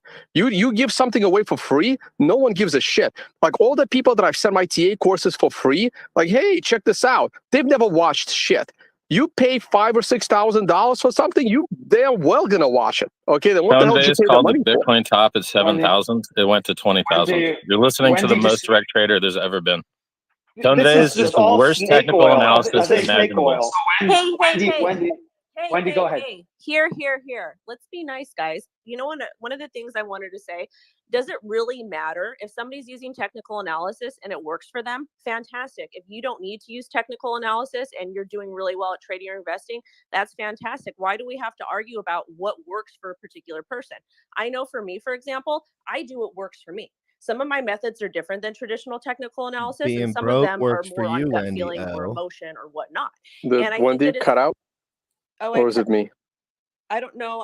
No, we can hear Wendy. No, but I think it's important. I think it's important to not sit here and dictate what we should do. Everybody trades differently. Yes, you see a lot of these quant traders and a lot of these fancy smancy people with these college degrees or whatever it is working for these firms that come up with successful algorithms. That's good. That's fantastic. That's what works for them. That's the way that they want to trade. I think it's important for everybody to do what works for them. And I think that it's not bad. Like, there's so many free technical analysis courses. I'm not saying that you have to go buy one. If you want to buy one, great. Some people actually need that to help them understand what different areas are, especially when it comes to support and resistance. But at the same time, if you're spending time reading about technical analysis or researching how algorithms work or researching on using your gut to time the market, that's okay. Any time that you use educating yourself is not wasted time because you're exercising your mind. And I think the debate is really, really silly where we have to talk about, is technical analysis a scam or not? Because realistically, when you think about it, technical analysis is comprised of mathematics. Math is found everywhere. It is found everywhere in nature, in science, in daily world, everything. So we're utilizing mathematics to determine where price is going to go. And I think that that's a good thing. You don't have to sit, it doesn't have to be the end all be all, but at the same time, it's important to note that math is everywhere. And I don't think anybody in this chat can say that, no, math is not everywhere. Guys, can I talk? I haven't said anything this whole space. And I'm the guy that called the top on the day. No. You said something. You came in and started calling me a scammer. So that's a great way to enter a conversation. You publicly called the top at 7K and it went to 20K. You publicly called the bottom when the bottom went up and you got your BitMEX account canceled. You're the worst technical analyst ever. You're trash. So I would, Richard, I know you guys go back and I've been listening to Don for a while. This is so good. Many people that know what they're talking about. I don't agree with made wrong calls among right calls, but Wendy, a better point you made, and Richard, I'll give you the mic as well. And I know we're going to be having a discussion about Bitcoin as well very shortly. But Wendy, would you say, and for all other panelists, just about technical analysis, the TA is too short term. Would you say just using technical analysis and nothing else is probably not the best idea, not a bad idea, but not the best idea? Just However, me talking. I don't know having various investment strategies, including technical analysis, and I remember reading a book because I studied this heavily about 10 years ago. Technical analysis is good for timing, and fundamental analysis is good at making the decisions on not when to invest, but where to invest. TA does a great job of affirming your assumptions. So if you make a trade and the TA works, you go, oh, I nailed it. I nailed the TA. Don't make the mistake of putting all your money that you can't afford into a TA trade because the odds are it's not going to work out. That's the only reason I'm saying these things is normal people here are going to start betting based on supports and resistances, and they're going to lose a ton of money, or they're going to pay $500 for a course. Wendy, hold on. Wendy, hold on. I just want to comment. Like, what happened after I spent $8,000 on basic TA education? It was learning the TA, learning how to draw those lines. It was a 3-day course, learning how to draw the lines. And then 6 months later, there was another course that I took on learning how to trade options. Okay. Now, those two courses, back then I took them in 2002, 2003, actually did change my life, right? I didn't have much money at the time. I kind of spent all my money on those courses, and then I kept saving up until I eventually started trading a few years later. Now, I did fairly well. I didn't do well enough like to make a career out of it at 22, 23, but especially the options trading course changed my life. Okay, so it created that career, and I was a successful trader, and I was making money, and I did quit my Wall Street job eventually to be a full-time trader. It just so happens that at the same time, I started becoming popular, talking about Bitcoin and traveling to conferences. Like, my passion for Bitcoin kind of overtook my intent to quit my Wall Street job and sit at home trading. Okay, but the reason why I was able to quit that job is because I was doing well in my trading. Between knowing technical analysis and knowing options trading, I was making decent money. I was making pretty good money. And it allowed me to have freedom, never to have a boss again. I'm not doing that at the moment. I started kind of subsidizing my travels because no one pays me to go to a conference and speak. Like, how am I going to pay for my life traveling around? And traveling and trading is challenging. So I started teaching people how to trade. And if people aren't interested, then that's fine. But I charge a fraction of what I spent to learn this stuff. And I was never angry. I learned that it was information. And if trading is not for you, it's not for you. It's like if you pay a course to a professional poker player on how to play poker, and then you lose at poker, don't blame the professional player. It's one of two things. One, it's not for you and you're not able to do it, or you're not, studying and practicing and doing it properly, and maybe that's not a profession for you. But paying for a poker course is not a waste of money. Paying $500 to learn TA is not a waste of money. And then you can find out, is this for you or it's not? And if you not do well, then it wasn't for you. Everyone doesn't do well, which is why no one posts their public results, including Tone. If everyone was making money, they would brag about their balances, but no one does because it's the most dangerous thing you can do in crypto. It's literally like smoking crack. You guys are selling courses on how to smoke crack better and saying maybe smoking crack's not for you. It's not a waste of money, but it's a waste of money. Guys, so we'll go. He's 100% correct. 100% James, I'll let you go, correct. and then Wendy. Leverage trading is just like doing heavy drugs. It really is. Analysis, but it is a topic a lot of people are interested in, technical analysis, and we've got some great technical analysts on the stage. I'm not one of them, that's for sure. But yeah, James, what are your thoughts on the point made by Richard, Wendy, then NFT God, and then we'll kick off the debate and announce the winners. I show my trades every day in my videos with my account. So I'm trading with $1 million real US dollars in my account every single day on my videos for free. And I teach everyone, I show them what I'm doing with my money through TA. You can watch my videos on YouTube. I do have a course as well that's quite popular. It's like 6,500 students taking the course. Exactly. Another fucking course monkey bitch. I do that. I'm not saying all courses are bad, but they're all broke as fuck. You said something before that there's all these Wall Street bankers that make... These guys are too rich. They don't actually make much money because they wouldn't be working a job if they were amazing traders. They wouldn't be working for someone. I haven't worked for someone for my entire life almost. At 14 years old, I started doing technical analysis on MetaTrader. So I've been doing it for 21 years, and it's a lesson you can learn it, and it's an art form, and it's experience. So, but why I think it's very important that everyone should learn it is everyone has money. Everyone's invested in Facebook. Everyone's invested in Bitcoin here. I'm assuming everyone's invested in something. And if you don't learn basic TA, you're just moving with the markets. If Netflix goes up 100%, beautiful, but then it drops 70%, and if you don't know basic TA or any TA, you're just moving with the entire market, and you just lose 70% of your money. And I learned that lesson multiple times.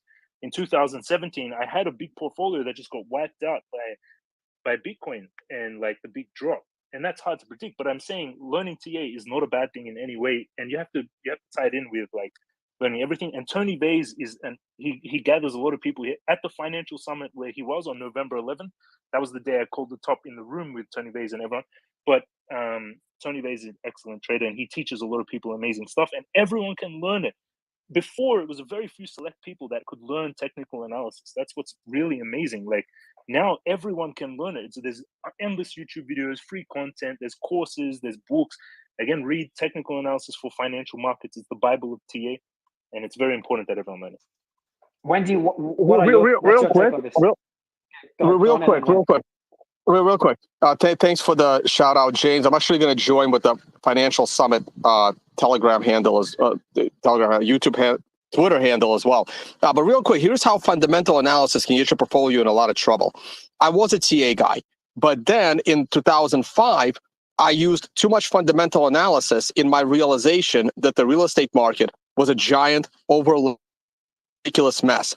And I started shorting the real estate market in early 2006 constantly. And I ran out of money.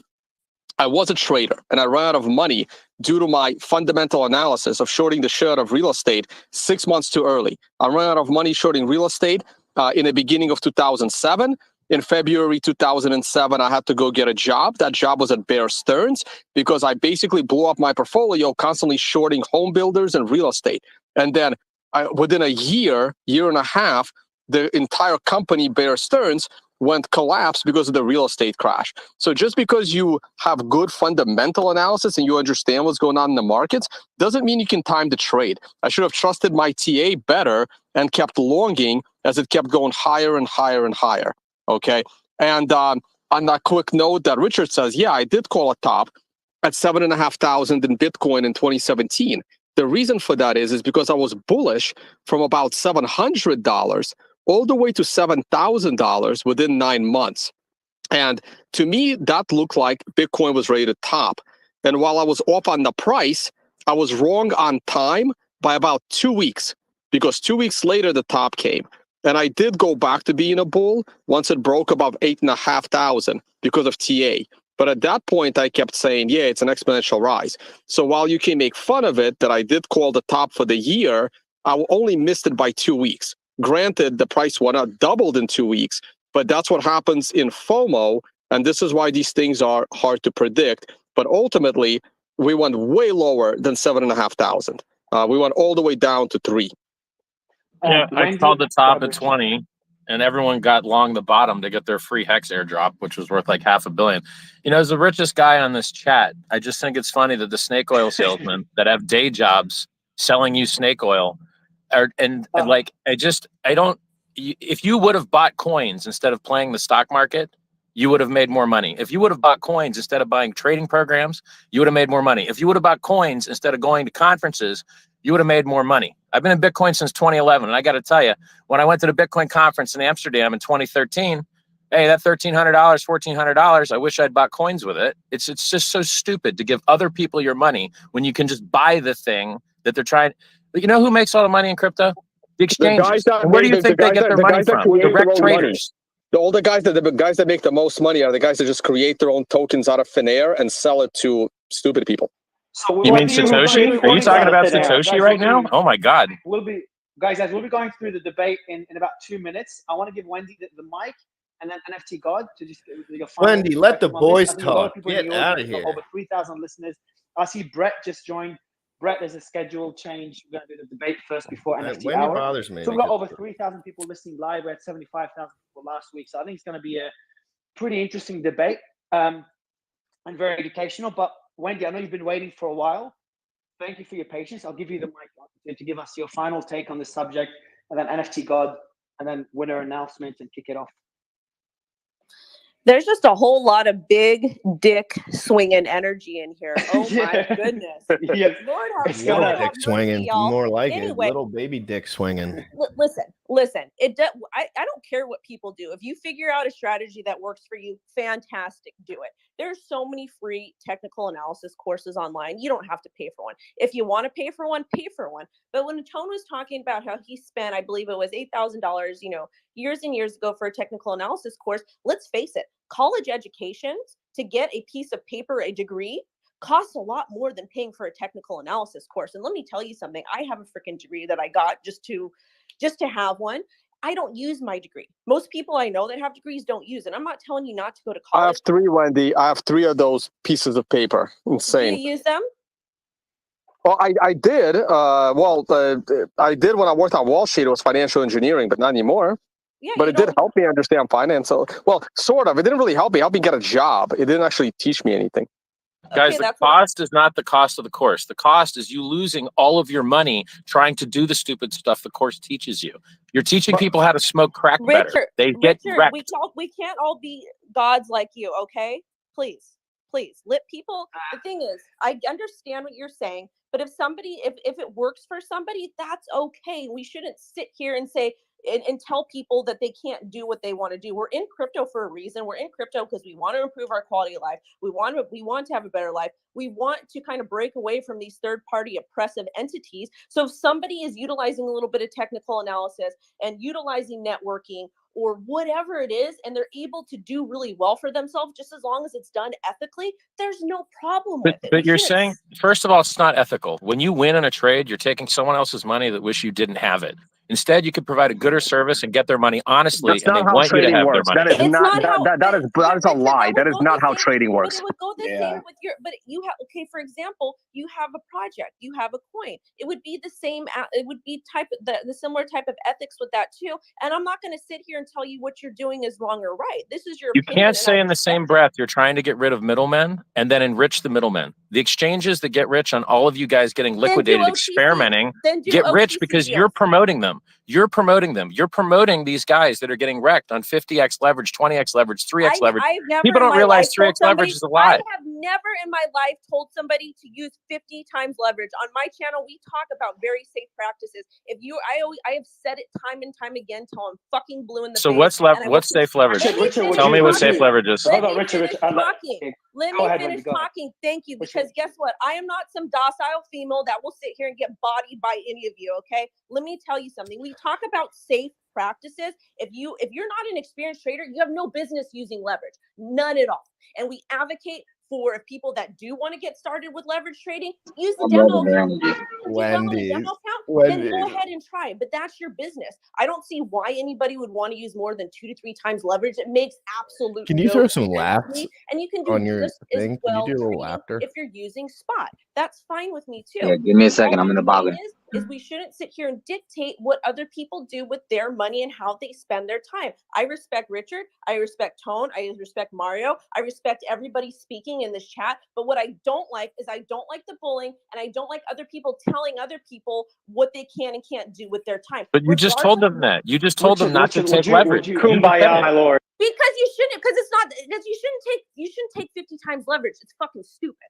Like, no, but you just said don't use leverage at all unless you're advanced. You're controlling people, so it's okay when you do it, but it's not okay when I do it. You should go ahead and use 100 times leverage. Okay, thank you. Can you guys? So Richard, we just want to ask you about what is going to happen next, and just leave that I'll technical analysis behind, because we are here for the future and we want to learn about more predictions that are what is going to do Bitcoin next. So I will appreciate that. Yeah, sure. We'll do that. I think that the debate about technical analysis, and I think we have NFT God, I'm going to give you the mic as well to have your piece. I think it's a good debate to be had, obviously, trying to respect everyone's opinion.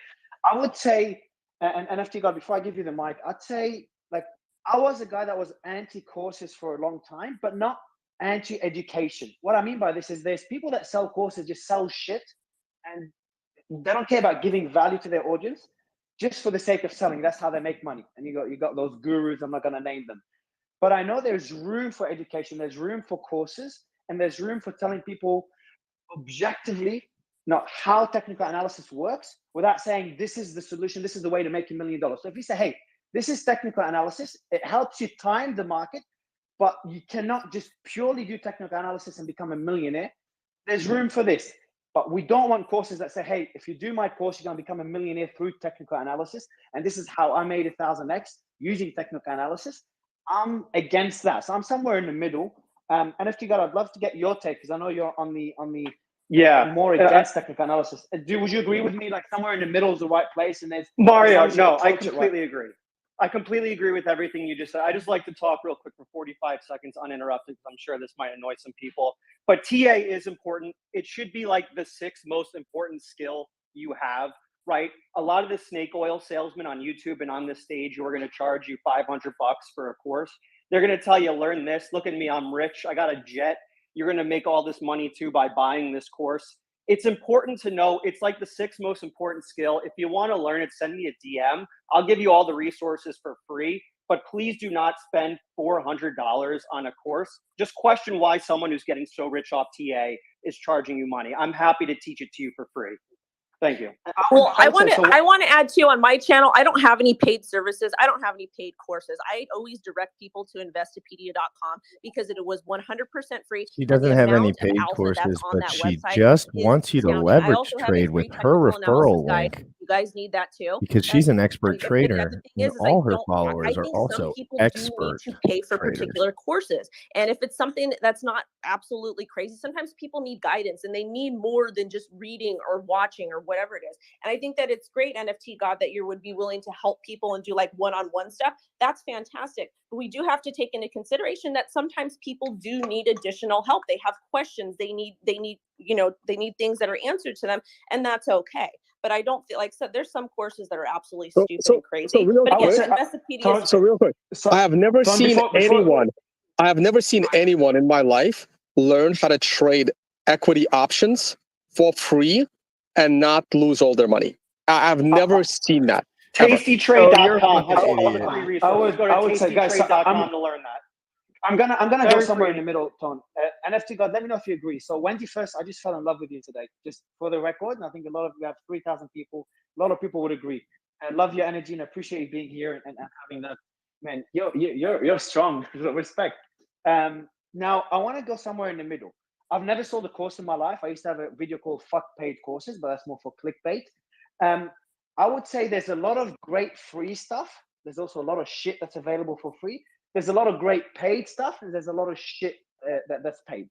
Now, I think most education could be you could learn most Retweet things this for tweet, free. guys. Again, most I things. claim if But you when you pay want for something, to it does aggravate them a little bit force for you no reason, to just for apply it fun, and to really learn it, as retweet long as you that pay tweet. for the right thing. So I think there's somewhere in the middle, as long as the price is not just ridiculously high. I remember some guru, I think he's like Wolf of Wall Street, who was selling a course with some other random guy in the UK, another like an influencer. Brian fucking what's his name? Brian Rose. I don't attack a lot of these gurus, and some of them I know personally, but Brian Rose drives me fucking nuts.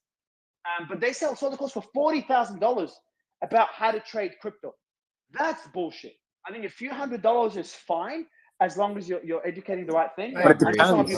It depends on the quality, but like $200 is everybody can actually agree. Under 1,000.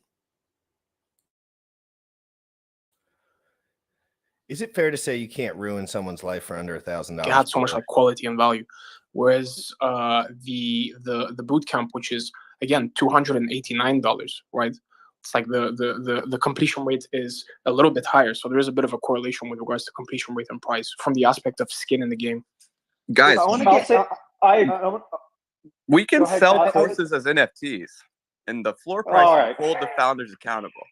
Oh, Brett, you got some. No, so Brett, I've got a lot of respect for you, Brett, and I know there's some gurus that just sell shit, and I know. So for anyone, for the record, we've done a lot of due diligence on Brett. Definitely not one of those people. So I just want to make it clear. So Brett, it's going to be a very heated panel. First, I appreciate you being here. I want to get your take on paid versus unpaid education, and then we're going to move to the debate. I see a lot of great speakers that I'm muting. They might have opinions. This is on a good question, and this is something that's come up a lot in my moral compass as well. Like the audience I appreciates it. talked shit about paid groups for a while, and I've stopped doing that. You, Brett, since you're in but here, clearly, there's some nuance without, there. But there I are know better the paid groups utility of than others, NFTs for as sure. courses. I know some people would not like the idea initially. Brett doesn't mean it as a cash grab, because I know that might sound as such before we eat him alive. But Brett, I want to get your thoughts on paid versus unpaid education, because you've educated a lot of people through your YouTube videos for free, and you've been there since the early days.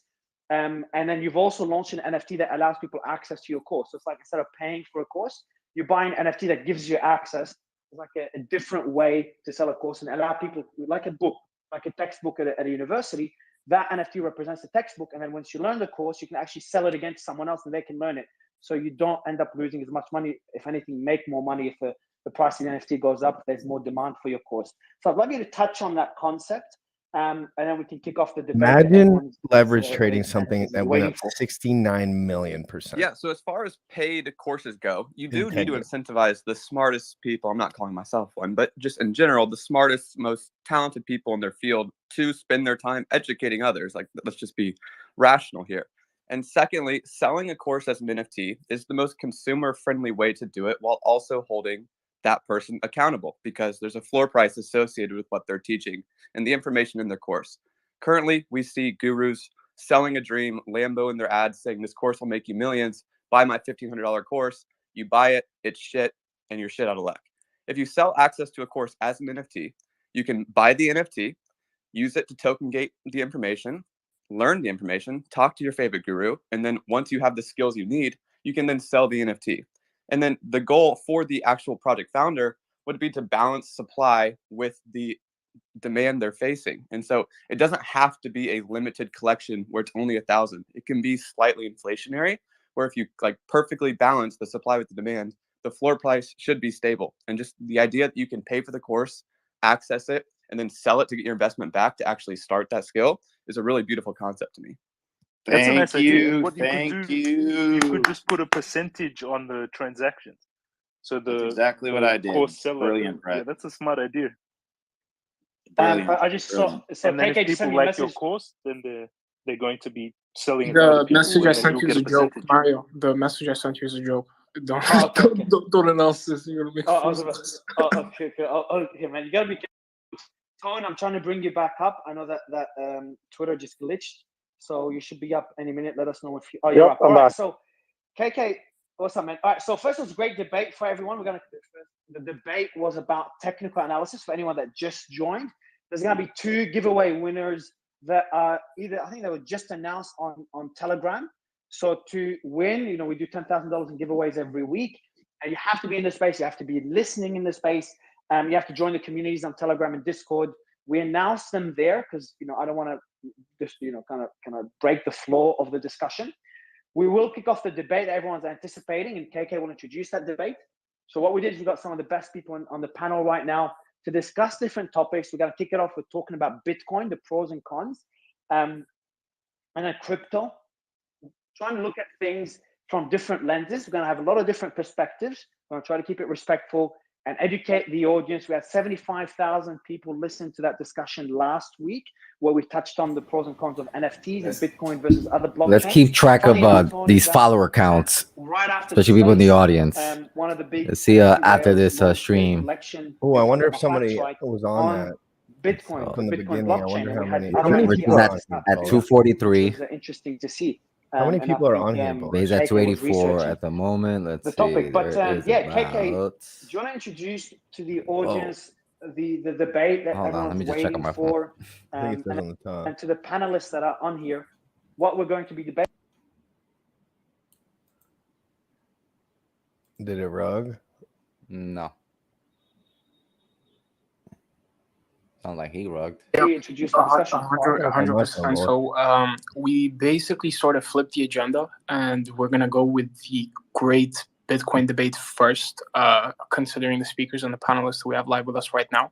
Mario, do you want to do a quick giveaway shout out right now, or you want to skip it for Yeah, after? no, we did it. We already announced the giveaway winners. So everyone check the 2,900 tweet. You people. have to follow all the speakers. Make sure you follow every single one of the speakers, whether they agree with them or not.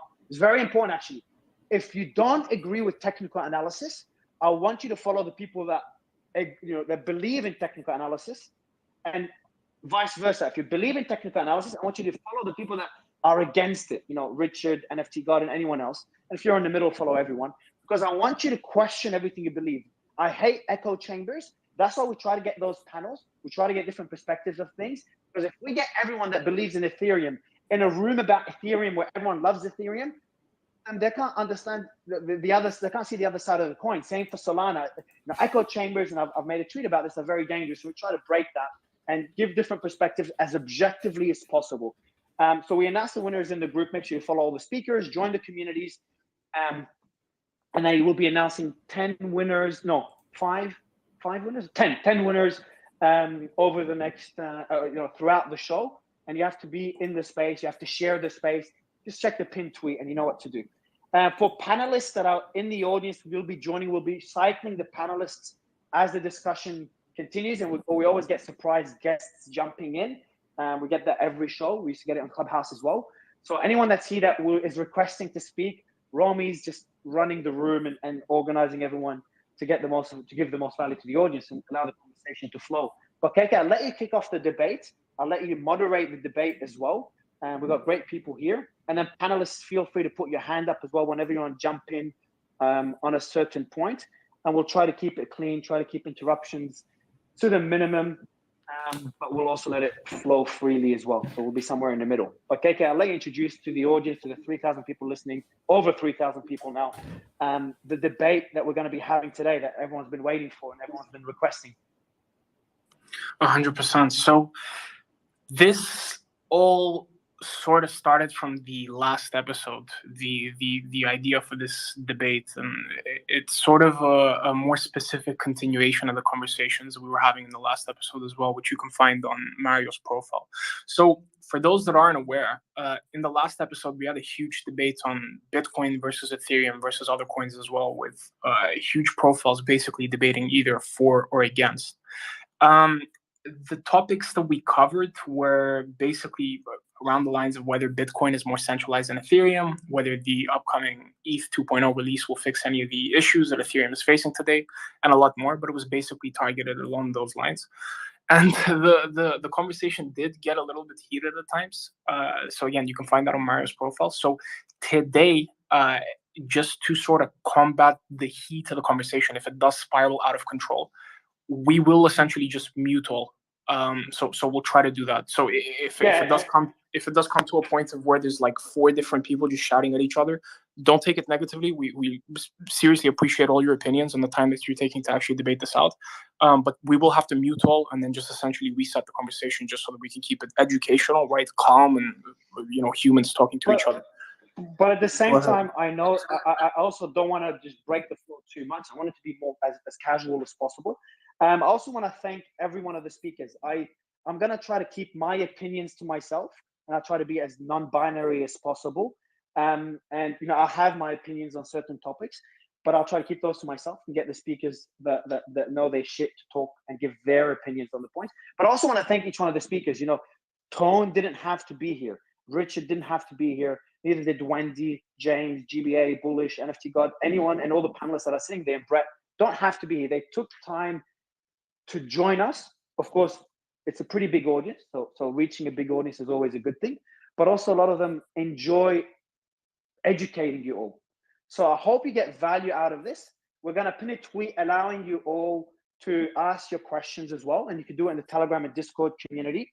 For any panelist, whether you're on stage or you'll be joining the space, we'll be DMing you right now. So the team's going to be DMing you a link to join Telegram and Discord to talk to the audience as well in the meantime. So you're a panelist in this space, but you're also a panelist to the Telegram community of 44,000 members, and the Discord community launched last week with 8,000 members. And yeah, I think it's going to be pretty fun, pretty educational, and pretty exciting as well. So okay, let's kick it off, man. I think it's enough us talking. Can I talk now? Can we go? Let's do it. Yeah, Richard. Let's just quickly introduce the 2 protagonists of the debate. So more specifically, we're gonna have Tone Vase, who's a former Wall Street quant turned Bitcoin maximalist, debate Richard Hart, turned Bitcoin bottom Bitcoin seller, maximalist turned altcoin founder, who also describes himself as a Bitcoin realist. So we'll kick it off, and I've also pinned the tweet above so that we can track the progress of the debate itself. But we'll kick it off with a question for Richard. So Richard, first question to you. You were a huge supporter of Bitcoin back in the day. What has changed? Well, Bitcoin changed. When I first got into it, it was all libertarians and gold bugs that were against the government. Now, over 40% of Bitcoin sits in 2,000 wallets. It's all vulture capitalists. 70,000 Bitcoin sat in the Bitfinex hackers' wallet.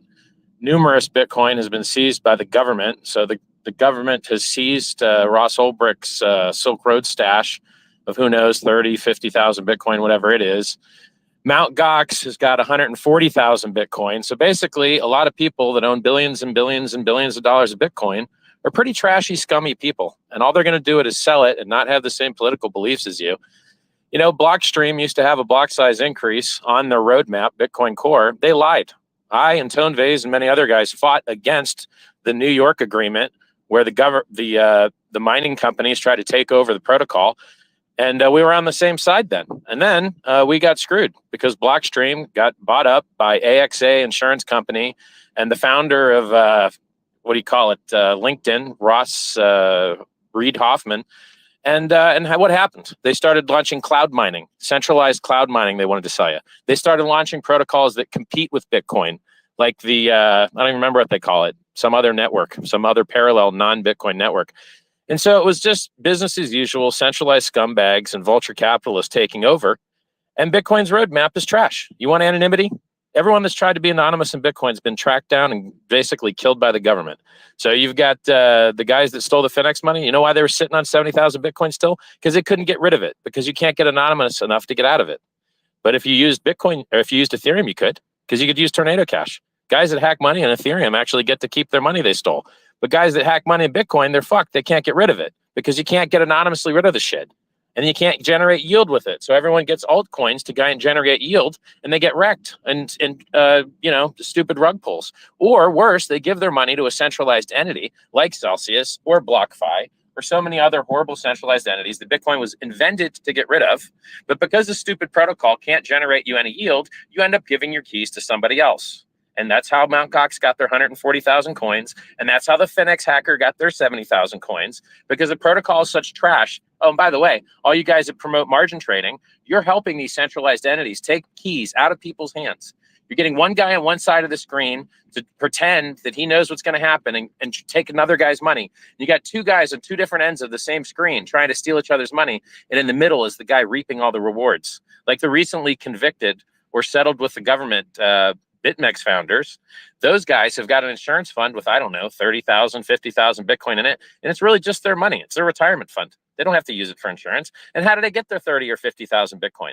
By everyone on YouTube promoting margin trading, telling you this fantasy that if you just learned a little bit more, you could go take other people's money from them. How honest and beautiful. And all it does is make the trading companies rich. The exact opposite. Those are the new banks. The new banks are the people that give you margin. The new banks are the exchanges. And actually, the new banks are the governments that have seized all these coins from the hackers and the criminals. And so what solves this? A lot of things solves this. Tornado Cash solves this. It gives you actual anonymity and privacy. You don't have to get wrecked by the government or lose all your privacy. If you're a business, you don't have to let everyone know what you pay all your customers. You don't have to let everyone know what you pay your employees. You don't have to let everyone know what you pay your suppliers, because you need actual privacy to function in the world, which is why it's a human right. And Bitcoin doesn't offer it. Bitcoin's also at the top of its S-curve. The richest man in the world already bought and dumped on your heads. Governments have already made it legal tender. Insurance companies have already bought it. Everyone already bought it. It's traded in the most liquid exchange in the history of the Chicago Mercantile Exchange, and hundreds of millions of dollars are traded every single day. And guess what? You're late. It's 13 years old. You're not an early adopter, which is why it's cheaper now than it was 5 years ago. You sat on your Bitcoin for 5 years at a loss. Piece of crap, garbage, trash asset that's the slowest, most expensive database in the world. You can't, when the blocks fill up, and by the way, I've waited 6 hours for a transaction, and you can't fix it. And there's no roadmap. They haven't added features in 5 years. And they've had two critical vulnerabilities where anyone could mint as many free coins as they wanted. And one time they did. Somebody minted 6 billion extra Bitcoin and they had to roll the chain back. And then a couple of years ago, 3 years ago, a Bitcoin Cash developer, Bitcoin Cash, that thing down 98% versus Bitcoin, 99% actually. That thing, one of their developers found a critical vulnerability in Bitcoin that would have let anyone mint as many free coins as they wanted. They respectably and honorably and responsibly just closed it instead of just minting as many free coins as they wanted. And then Blockstream lied and said it was a denial of service patch they were releasing. But really, it was a denial of service patch plus anyone could mint as many free coins as they want. And how many coins have had that problem? XLM had that problem. Ravencoin had that problem. Monero had that problem. AVAX had that problem. But you know what coin is not ever going to have that problem that all those other coins have had, including Bitcoin twice? Hex. Do you know why? Because it's a safe within a safe. Our consensus code is locked and isolated in a place where no one can ever possibly touch it ever. But the Bitcoin code, it gets modified and changed all the time. Little tiny fixes they tried to do. They tried to make the latency on the network a little bit quicker that introduced that last bug. That last inflation bug that would have let anyone mint as many free coins as they wanted was introduced by a Bitcoin developer trying to make the network stack a little better because it's spaghetti code. And if you try and change one thing or improve one thing, it breaks everything because the consensus touches the wallet, touches the network. It's trash, and there's no written spec, which is why you don't get multiple implementations. No one wants to use them because they're not bit for bit bug compatible. So what you've got in Bitcoin is limp, weak gains. It dumps just as hard as everything else. Bitcoin dropped 75%. Ethereum dropped 85%. Hex dropped 95%. And when they go to get up, which one do you think is going to get up the hardest? Bitcoin's too heavy. It's the top of its S curve. If you buy it now, you're getting limp gains with the same drops. It's a risk on asset. And as long as inflation rates are increasing, Bitcoin price will continue to go down, along with the prices of almost everything else. You know, Hex went up 30x the last time Bitcoin died from 65K when I called the top on the day. And that top call has been in profit every single day for the last year and a half. Every single day for the last year and a half, except one, the Judas candle, the 69K, 6% higher high. They got all these guys telling you about technical analysis, long the top, and then wrecked and liquidated. 3 Arrows Capital, liquidated. Willy Woo, liquidated. Michael Saylor at a loss. Elon Musk, I think Tesla lost 9% on their Bitcoin play. All these losers are losing money left and right while I'm God mode giving away this information for free, handing out free coins. Hex was free for Bitcoiners. Pulse Chain is free for Ethereum people. I'm giving out free coins, free advice, living the dream. All these guys are losers compared to me. I don't know why you would ever listen to any of them. So for Ton, I'm going to give you the mic now. For other panelists that want to speak, feel free to put your hand up. Ton, I appreciate you muting while Richard. Before we he seems legitimately frustrated. You keep mentioning the 2 Bitcoin inflation bugs, and you mentioned it on the coin Yeah, he's Telegraph definitely not debate that stressed. you He's guys just had frustrated. with Tom. All he wants to do This is was get this message out. 2 years ago. Could you like educate the audience on what they were and how they affect BTC as well? Yeah, sure. So the hardest part of a blockchain is just making sure that no one mints any extra free coins. That's the whole game. Like, the whole reason blockchains are useful is because it's mathematically guaranteed supply increase. So all proof of work currencies inflate to secure their networks. Unfortunately, in the case of Bitcoin, the more popular it gets, the more value it gets, the more proof of waste you have to do to defend that value, the more the environment gets blown up. Now, 2/3 of that energy is renewable, but guess what? When you suck up all the renewable energy, then the guys, like, they just had to turn off all the mining in Texas because the grid was full. And then the Bitcoin guys are like celebrating, like, hey, we turned our machines off. What good citizens we are. And you're like, bro, if you wouldn't have them on, you wouldn't have to turn them off. It's like having to borrow your lawnmower back from your neighbor. You lend your lawnmower to your neighbor, and he's had it so long that now you have to beg him to get it back. And it's just the same thing with electricity, you know? And if they would stop blowing up the environment, they would stop murdering the price. Because we know proof of stake systems work, or you'd see them getting hacked all the time. They never get hacked. The networks that have all these bugs that I'm telling you about were like Ravencoin, for instance. A hacker minted 10% of the Ravencoin supply at once from an inflation bug and dumped it on exchange. So proof of work systems are extremely buggy, and they're not buggy from the perspective that they need more hash rate. They're buggy from the perspective of software bugs. And software bugs are a function of attack surface. And the more spaghetti code you have, and the less modularity you have, and the less isolation you have, the more of these huge like world-ending bugs you're going to get. So, you know, when they minted 6 billion extra Bitcoin by accident in 2010, they just rolled the chain back and were like, oops, we'll just pretend it didn't happen. That guy that minted the 6 billion extra, we're just not going to give it to him.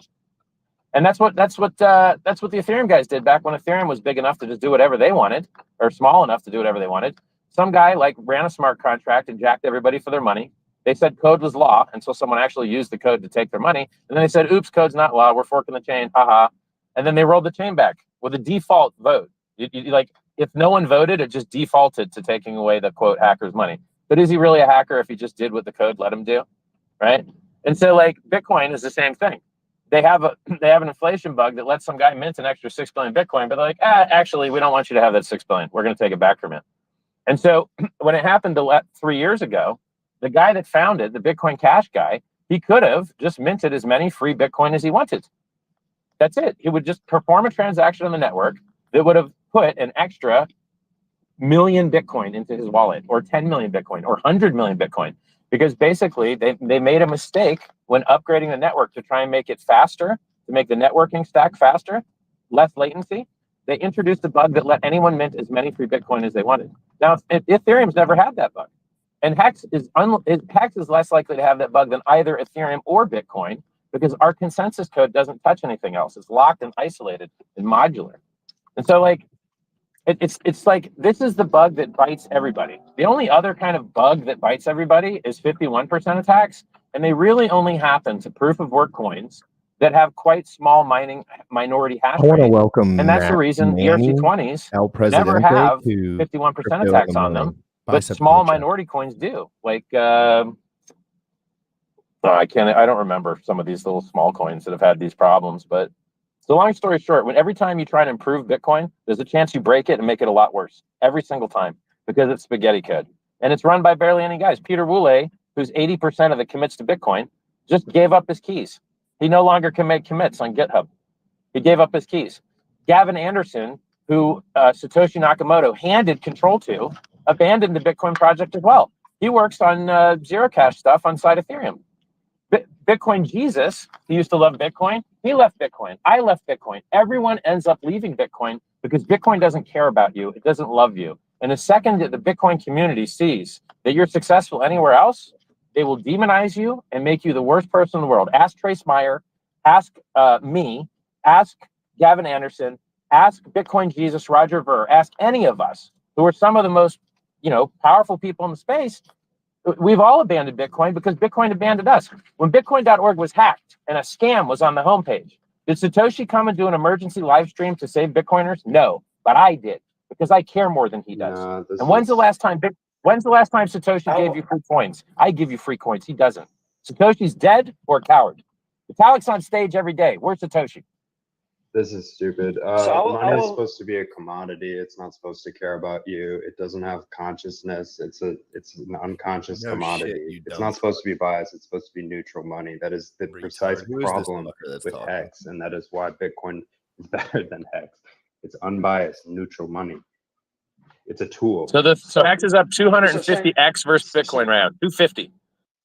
So Shane McShane, I'll let you speak. Thanks for joining as well. Tone, you've been waiting patiently. I see Munib as well with his hand up, and Wendy, and I'll let you guys speak in a bit, and Bullish as well. So Tone, you've been very respectful muting your mic, so I appreciate you being here. So, do you want to give the audience first, introduce the audience?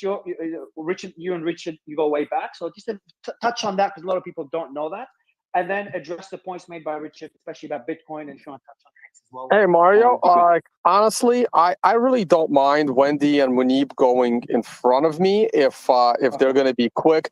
But then when I finally get a chance to talk, I expect Richard to stay on mute the way I did. Otherwise, this makes no sense. And this debate is going to be very frustrating because 80% of what Richard said is like a lie. Do I address the inaccuracies of his argument, or do I address the assuming that Richard is right, even though it's pure bullshit? Do I address it that like he's wrong on I don't even know how to debate something when half the things he says are just factually wrong?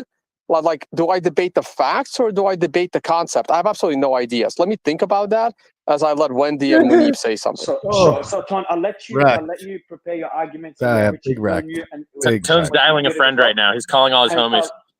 Okay, so I'll let Wendy Munib go first, and then Wendy, if you want to put your hand up again. No, but I agree. He shouldn't be cutting them off. Let's let this debate flow. But Munib, I'll give you the mic, and then Bullish, and then McShane, if you want to also speak before we give the mic to Bullish, are you up there? I have to leave, so I just wanted to tell everybody I love and respect you all, and I hope that everybody can have a nice, respectful, or actually a nice, decent conversation. Decency is the bare minimum, and that's all. So just again, you guys do it works for you. Be respectful to each other, and everybody's entitled to their opinion. And I'm learning a lot from both Tone and Mr. Richard Hart. And that's all. And I'll be live streaming. What the fuck have we learned from Tone Base today, other than he's a retard? Going, but be decent. Goodbye. Thanks, Wendy. He's stalling aside from that. So I want people to hear the stupidity, and thanks for being here. The stupidness that comes out of these people's mouths before Richard Hart slams them, because he always cuts them off, and people don't get to experience like the stupid shit that comes out their mouth. People who don't know who I am, I've been in the Bitcoin space since around 2013. My background is distributed systems. I did a PhD in computer science at Princeton. And my quick comments, I actually didn't even know what the debate was going to be about, but I would plus one Tone that I think there were so many different types of inconsistencies and weird kind of like, I wouldn't call them lies, but basically just misrepresentation of things that I don't even know where to begin, right? Like 6 hour transaction time. Why don't you start there, retard? Make it a little bit concrete. Like, for example, there seems to be an argument here that proof of work currencies are somehow worse at the inflation type of bug. There's basically no correlation there, right? Like these types of bugs, all of these different blockchains are basically software, they're code. Any type of code can have bugs. And if anything, if there's open source code that has been out there running in public for more than a decade, then a lot of hackers have actually tried hacking it. A lot of people have actually tried breaking it. So if anything, Bitcoin has a much lower probability of having bugs than anything else. But absolutely, there's no correlation between a proof of work currency and the software used to implement it with bugs. Like that's just not how the software works. Reality doesn't agree with you. Just Google critical vulnerabilities Bitcoin. It's really that simple. The facts are on my side. They publish CVE lists. The developers, which you love so much, publish critical vulnerability reports. That's how software development works, right? Like that. This is basically, I think it's a known thing that Ethereum, for example, has a much more complex code base than Bitcoin. Bitcoin is simple by default. It only does one thing, right? You can only do very simple transactions with Bitcoin. Any computer scientist would agree with me that Ethereum is a much more complex code base than Bitcoin, right? You're pointing to a strange thing that happened in 2010 that was very responsibly handled to make a point that is really there to confuse people who don't know computer science that well. And most of Bro, are you crazy? 2019 is not 2010. 3 years ago is not 2010, is it, buddy? I don't think you know what you're talking about. I'm talking about the 2010 bug that you keep referring to, right? Yeah, and I care less about that one. I care much less about that one than the very recent one that was done by the same guys that are still currently working on the software. Blue Matt, the guy that introduced that bug, is still working on the Bitcoin software. You're just fantasizing. I listed you a bunch of proof of work coins that have had software inflation bugs. Now you list me the proof of stake ones. Go ahead. Yeah, because you don't know anything. Most of these small projects, nobody even care about it enough to actually go and exploit these bugs, right? Like you're making a claim that at the software level basically makes no sense. No engineer would agree with you. So you don't have a problem with anyone minting as many free Bitcoin as they want. That's cool with you. No one is saying that, right? And okay, so you support the bug bounty program at Bitcoin that ends. Listen, I'm speaking right now, so maybe you can let other people a chance to speak. What I'm saying right now is the Bitcoin code base is actually very simple because Bitcoin is a simple protocol. It has been there for 10 plus years. It has the most number of eyes on it. The most number of hackers have actually tried breaking it because it is by far the largest asset class out there. So people can make the most amount of money if they can break Bitcoin. If people have Munib, how many months does it take to onboard a new developer? I'm not done speaking. When you were talking, people were quiet. Right, so you can do the same to the. I asked you a question to get you to talk. Quit being so sensitive. I'm not done speaking. Right, so when I'm done, please you can ask your question after that. So going back to the fact that Bitcoin code base has been there for 10 plus years, people have the most amount of incentive to go and hack Bitcoin because they can steal the most amount of money by doing that. They don't care about the small random project, right? Because there isn't a lot of money there. There isn't a lot of liquidity there. Even if you steal something, it's like low stakes, right? Nobody cares. Bitcoin is the prime target. It's the largest asset class, the most liquid thing out there, and it has been there for more than a decade, right? Hackers have tried, other people have tried, and it is by far the most stable thing out there. So just coming here and making an argument that because it's proof of work, somehow you can create inflation bugs at the code level as a computer scientist, no engineer would ever agree with you that there's any correlation there. Buddy, the people that introduced the bug were on the Bitcoin core dev team. They weren't hackers. Second, how many months does it take? Can I mention specifically about that bug? Okay, Richard is blowing down. Okay, look, as Munib said, every piece of code can have a bug. Everything gets a bug. How did that bug get introduced into Bitcoin? A while ago, I think it was Matt Corallo, who, in review of the code, they decided that this certain piece of code was not needed in the Bitcoin protocol. A little later, there was an update to the code. No problem. A little later, there was an update to that update that needed a dependency on what was added prior. No problem. After that, there was another addition to the code that added that now needed those two dependencies. And then later on, something else got added that needed those things, but also needed the thing that happened to be removed. So there's two things there. First of all, this bug was never exploited, and it would have been so theoretical to exploit it. The problem that the Bitcoin network faces, because Bitcoin network doesn't have a single godlike leader, unlike some other chains, including Hex, because Bitcoin is this decentralized protocol, there is no one to speak for Bitcoin. No one speaks for the internet itself. About 6 years ago, there was a very critical bug in the internet protocol.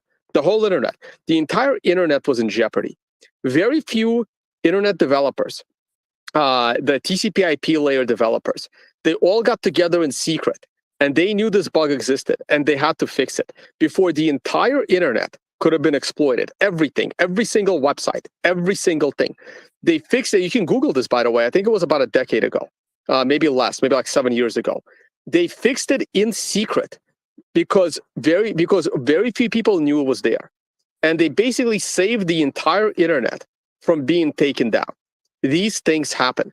The same thing was happened there in Bitcoin. There was this small theoretical bug that someone could have potentially exploited, that the miners would have probably rejected, and nodes would have probably rejected those coins the way it happened in 2010. In 2010, all those coins were minted, and there was a soft fork, and everyone's node said, no, we don't accept all those new coins. The same exact thing would have happened if by some 0.0001% chance someone could have successfully exploited that bug. The problem that 1 second, I got a call. Let me just say I'll call back. We'll call back. I can't. Okay, so the problem with Bitcoin is that the Bitcoin developers are super honest. That honesty gets them the wrath of people like Richard Hart, okay? And that's the problem. So in Bitcoin, you have these developers that say, there is a 0.1% chance that this minor thing could potentially be exploited. And that statement gets blown so out of proportion because there is no PR department. On the flip side, you have a project like Ethereum or a project like Hex or any other project where there is like a 30% chance that this ridiculousness is 90% chance probability that it's going to be exploited. And they sit there, go on TV and say, nope, not going to happen. No way in hell. Okay, so they make these bold claims, and that's why there are 5,000 of these shit coins. No one cares about them. And then when they blow up, they just say, oh, it was a science experiment, no big deal. Okay, so Bitcoin suffers from the fact that everyone in Bitcoin is super honest. And everyone that quits Bitcoin, like Gavin Andreessen, like Roger Ver, like everyone else, is because they have this God complex that Bitcoin has to do exactly what they want it to do. And when this protocol goes in its own direction, they throw up their hands and print their own money. This is continuing to happen all the time. And that's why these people lose all respect from the Bitcoin community. Well, look, man, I think something like 3% of all Bitcoin holders claimed their free Hex, literally provably on chain. Second, regarding miners rolling back the hack transaction, all you have to do is cut the miners in on the fraud. So if you give the miners 5 or 10%, you get to keep all of it. They're not going to roll it back on you. Third, I think it's funny that guys that have had 2 mint as many as you want bugs and a long list of other critical vulnerabilities, I might add, whereas Ethereum has had none. And you have no anonymity in Bitcoin, you have anonymity in Ethereum. You have slow transactions in Bitcoin, you have fast transactions in Ethereum. You have NFTs, wrong. And it's like, these are not true. No, tell me, educate me, I'm listening. Tell me you're going to tell me more than it's just wrong. Like, tell me. It's essential. Ethereum is a centralized security. Like, the vulnerability is the project itself. Like, you're at Shane, your audio is super low, bro. Can you speak like closer to the mic? Because I don't think the audience can hear you. I actually hear him okay. Yeah, Doug. You used to be able to get 2,000 Ethereum for 1 Bitcoin. Now you can get like 500 maybe or 50 or something. Okay, I don't know, dude. Seems like Ethereum did pretty good. Sarah. Like, your strategy of arguing is so interesting. Like, it's so frustratingly false and misleading. Yeah, but use your words, buddy. Use your words. You got the mic. Tell me. Give me details so I can crush you. I can give you the details. I think Ethereum has had a lot more chain splits, which are a critical consensus problem, than Bitcoin. But you can go look it up and let's dive into it. So why is Ethereum having more chain splits than Bitcoin? Usually because they did the stupid thing of multiple clients, which I don't actually like. Ethereum has proved that if there is a big exploit and you actually steal a bunch of Ethereum, the centralized Ethereum Foundation will just roll it back. False, because Polkadot proved that's not true. That used to be true years ago, but Polkadot lost 150 million worth and no one bailed him out. And the guy that founded that project wrote Solidity. The guy that founded that project wrote the Ethereum software itself. So if they were going to ever bail anyone out ever again, they would have bailed out What's the the Polkadot. market? What's the market cap of Ethereum? It's usually, I think, like a third of Bitcoin. Which is what? Well, I mean, I don't know, 250 billion maybe. Right. So what's 150 million? It's nothing. Well, I mean, I don't know, man. The guy founded it, right? He's an insider. It'd be easy to just do the same thing they did last time, but I don't think they're going to do it. He was an insider, but then he quit to print his own money, like every other insider of Ethereum except Vitalik. I just don't think they can roll back the chain, bro. I think it's too wide now. I think there's too many people. But I think rolling back the chain is a separate issue, right? The discussion here was that which code base is more complex and can have more you're bugs. totally wrong about that. It takes 9 months to on-ramp a new Bitcoin Core developer as per the Bitcoin Core guys themselves, which means it's extremely complex code and you just don't know what you're talking about.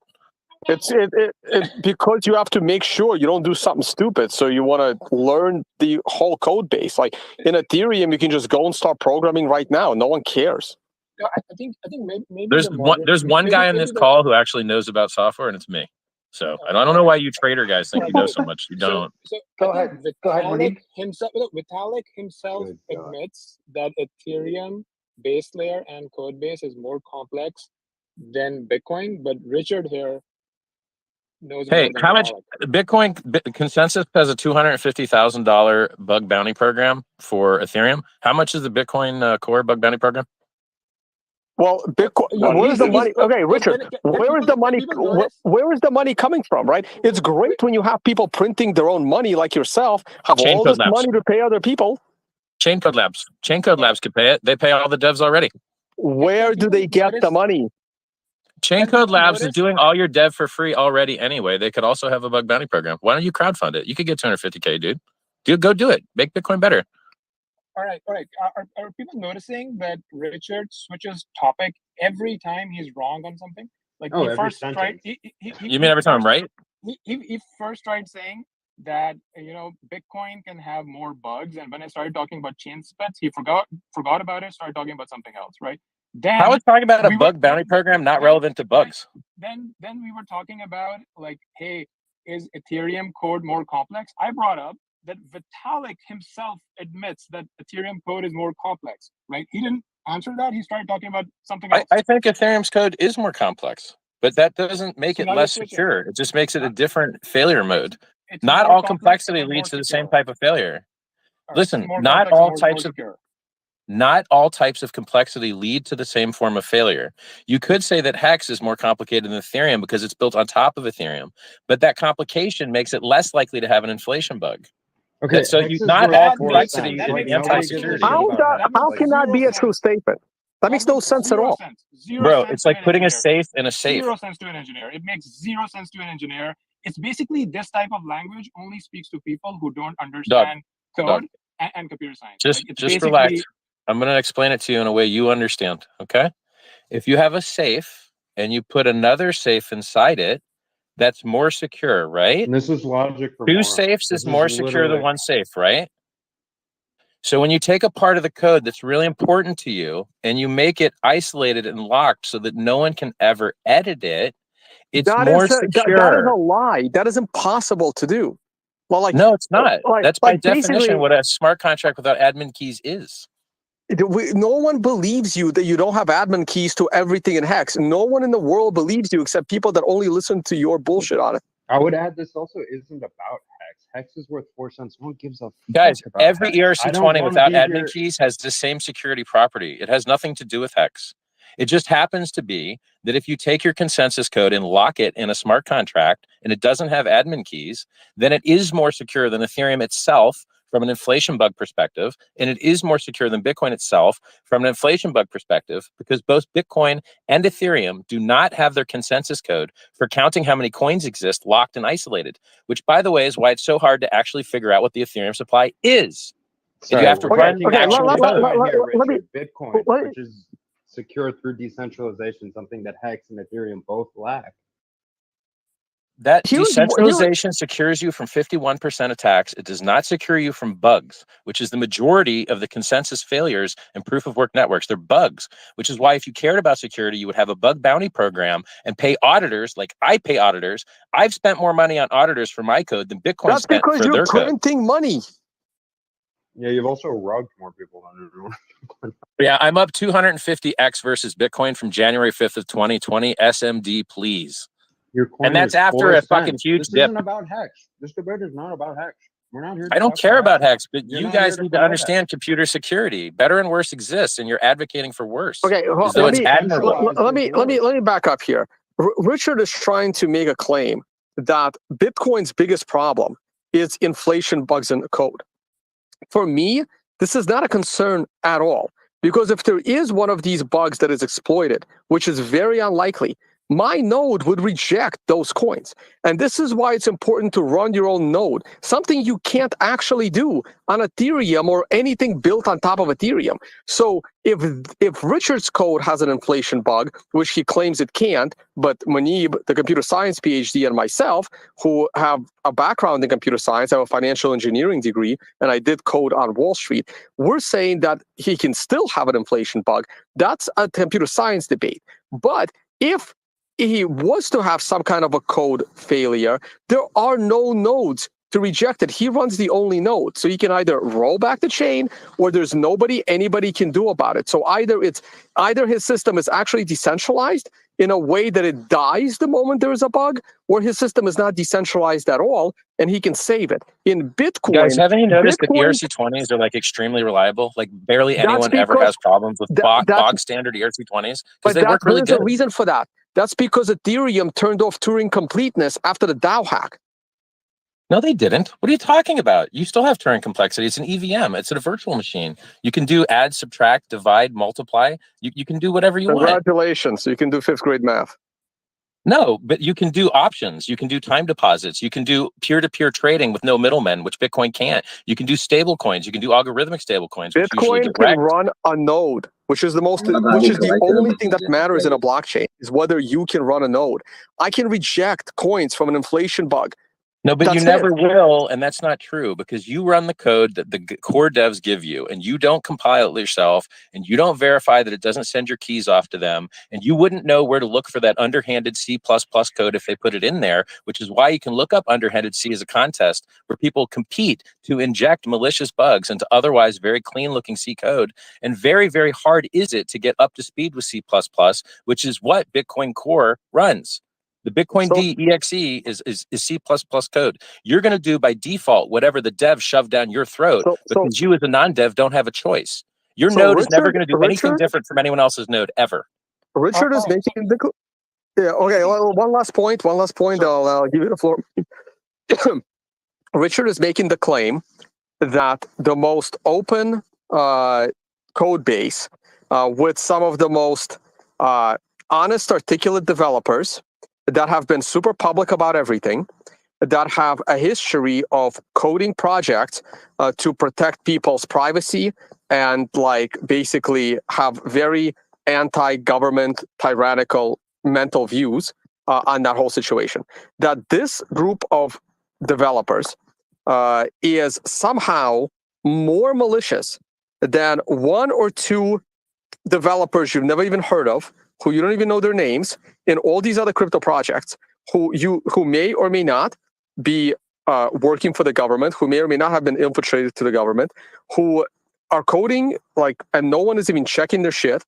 He's saying that those developers are to be trusted more than the group of Bitcoin Core.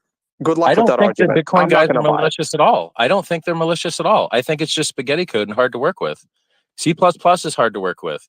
Bitcoin's hard to work with. That's why it takes 9 months before you can even start to make your first commit at Blockstream. Go watch the interviews.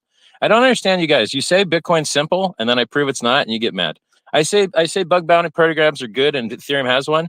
And then you're just like centralized. No, just go raise some money and have a fucking bounty program. Richard, It's easy. you're also talking about how easy it is to stick a bug into Bitcoin, and then you're talking about how hard it is it's easy add to code not into Bitcoin. It's you're very talking hard to both not sides of your stick a mouth. bug. You just said it yourself using your own words that it takes a long time to on-ramp a new dev because you want to make sure he doesn't screw something up. You and I agree with this. You and I agree with software is hard and that you should have really smart people doing it. And you gave a weird straw man where you accused me of accusing the devs of being evil. I don't think they're evil at all. I think everyone that writes open source software is a very nice person. They could go make more money in the private sector. I think open source devs are amazing. You know who's still writing open source software? Vitalik. Me. Satoshi's not, and half the Bitcoin core devs are leaving. Like Peter Boule just dropped his access. Gavin left. I mean, they're leaving left and right. It's a tragedy of the commons. Like you guys are the reason you'll like. Where's the anonymity in Bitcoin? And you want anonymity, and I want anonymity, and we agree on this point. And it'd be great if they actually added it. Where is it? It's been 13 years. Their roadmap is pitiful, man. And you're going to say, next thing you're going to say is, that makes Bitcoin better. It makes Bitcoin better that it can't make, there you go. I beat you to it. It's better that Bitcoin can't add anything because it makes it more secure, even though it has a giant list of critical vulnerabilities. What makes Bitcoin secure is the fact that you can't just add random shit. All right, Munib, go for it. No, I think I want to You called him out before he could. Murder. idea You of just pull a body. security of Bitcoin. Like there, at the end of the day, there's always a social consensus there, right? And how decentralized an ecosystem or blockchain is falls back to the social consensus. And in Bitcoin, you do have the most grassroots, die-hard people who believe in decentralization. And so changing the 21 million Bitcoin cap is basically unthinkable, just from the fact that people's Richard, I'll let you, just quickly, Richard, I'll let you mute so we can hear Munib. Just if you don't mind muting, Richard, there's background noise. Bro, my mic has been off forever. I don't know what you're talking about. Oh, I heard Drain. I can now. I think it was someone else. Oh, yeah, I think it's someone else. Raining, it's raining in the background for me. Maybe that's what you're hearing. Oh, okay, cool. My bad. I see Munib constantly transmitting, but not like Munib's got mic indicator always. Go ahead, Munib. Yeah, so I think the first thing is the social consensus there, which is what Tone was talking about. I think super important. The second thing is I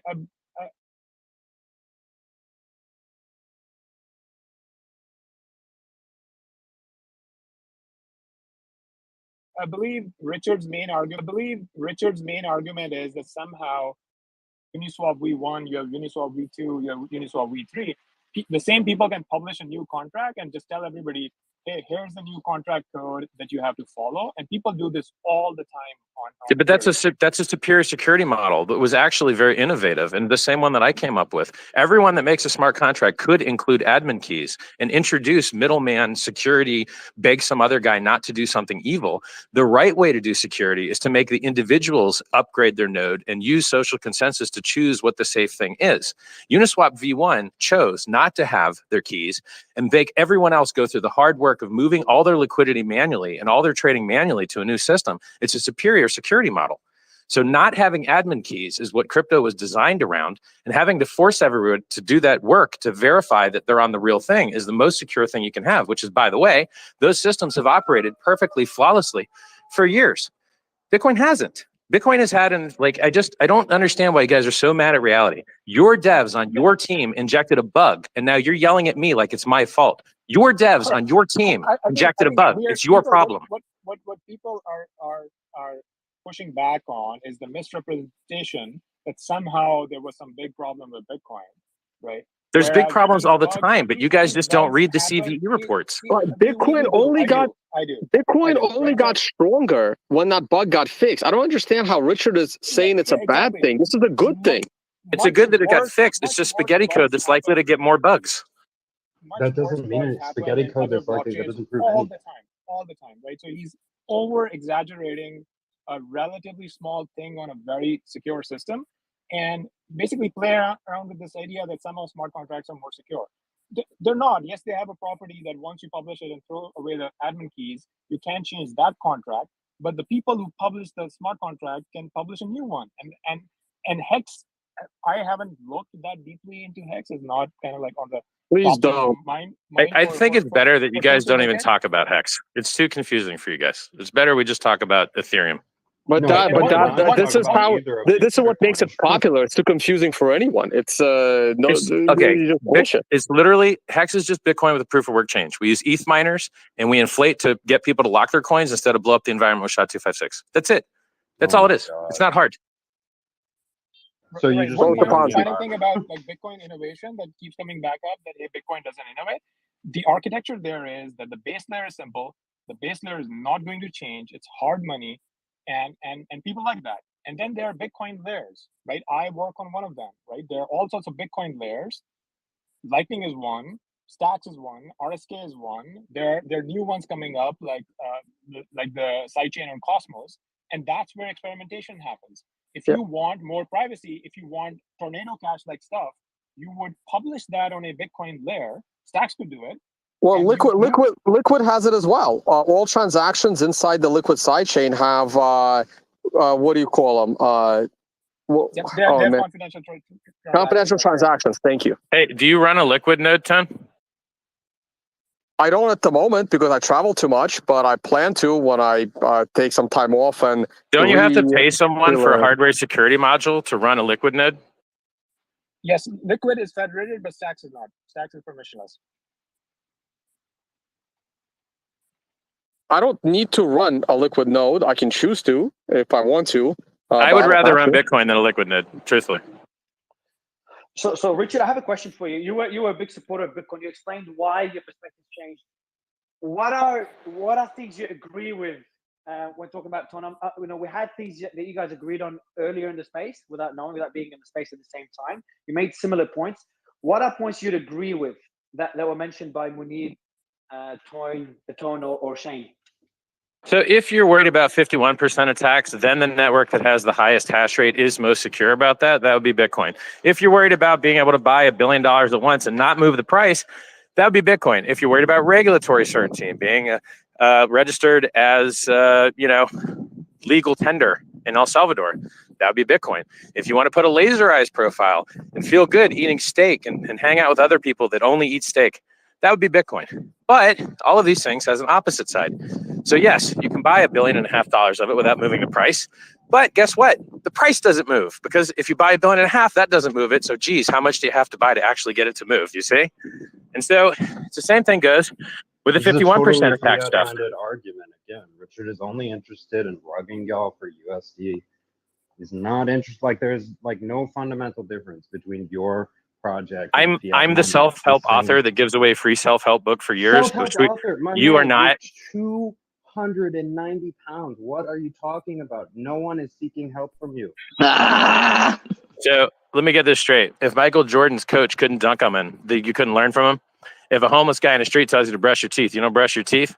You can leave your fat shaming at home, dude. I give Bitcoiners free money. I save Bitcoiners from scams. I try and make Bitcoin more secure. Free money.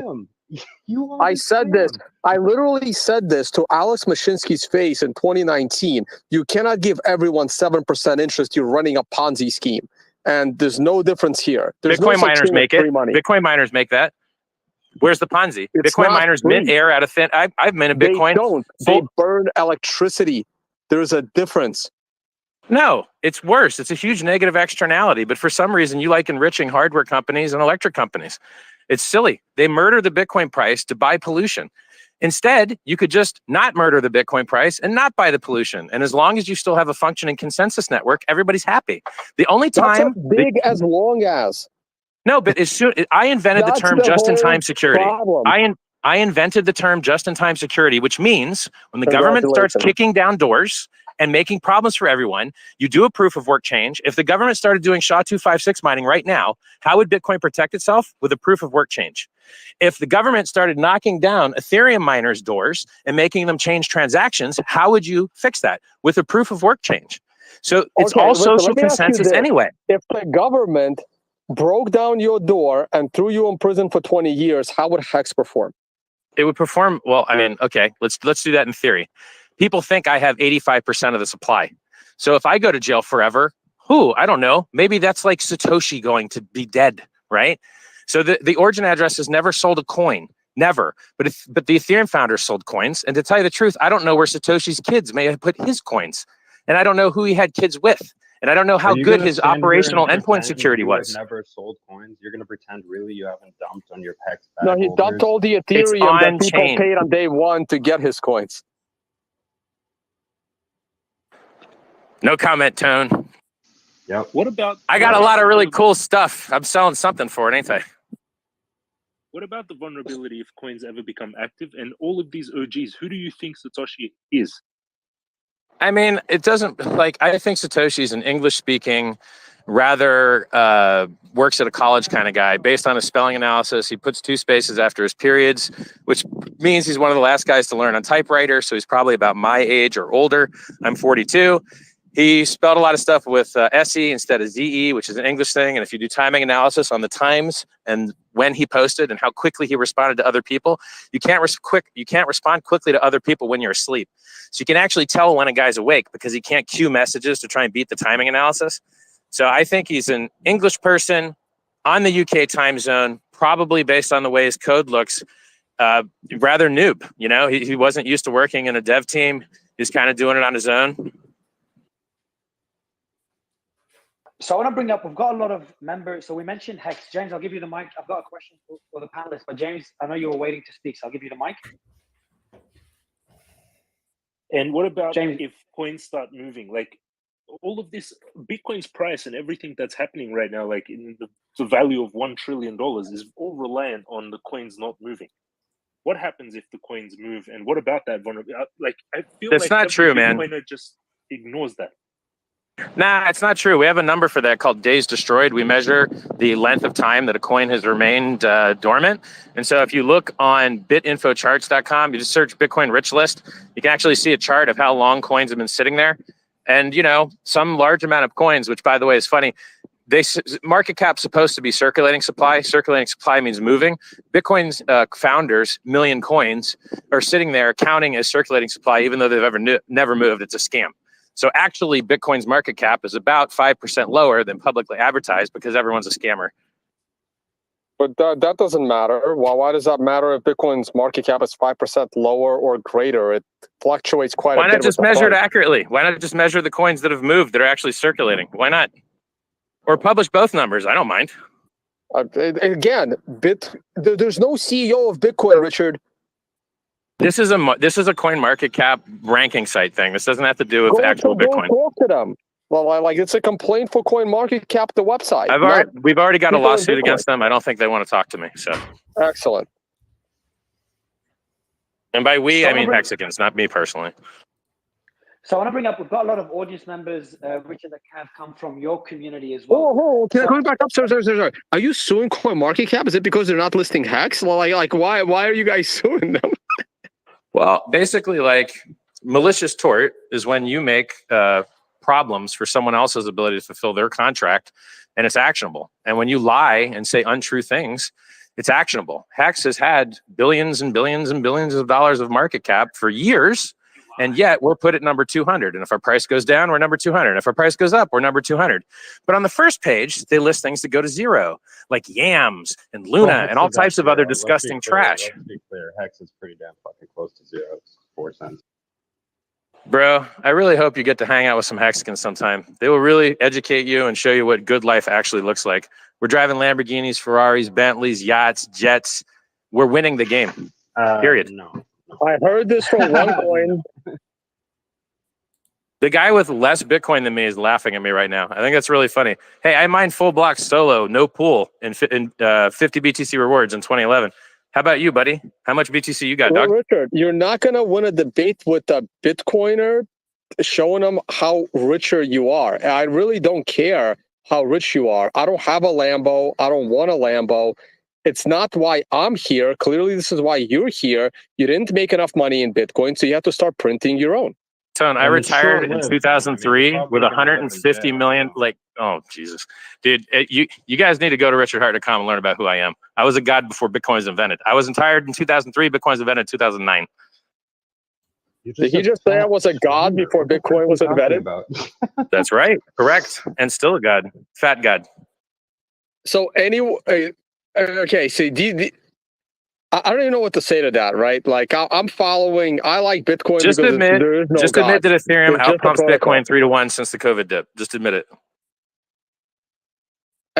Your coin, I don't even know how to get in and out of it. Like I would never do it. Like it's just a made up token that you created.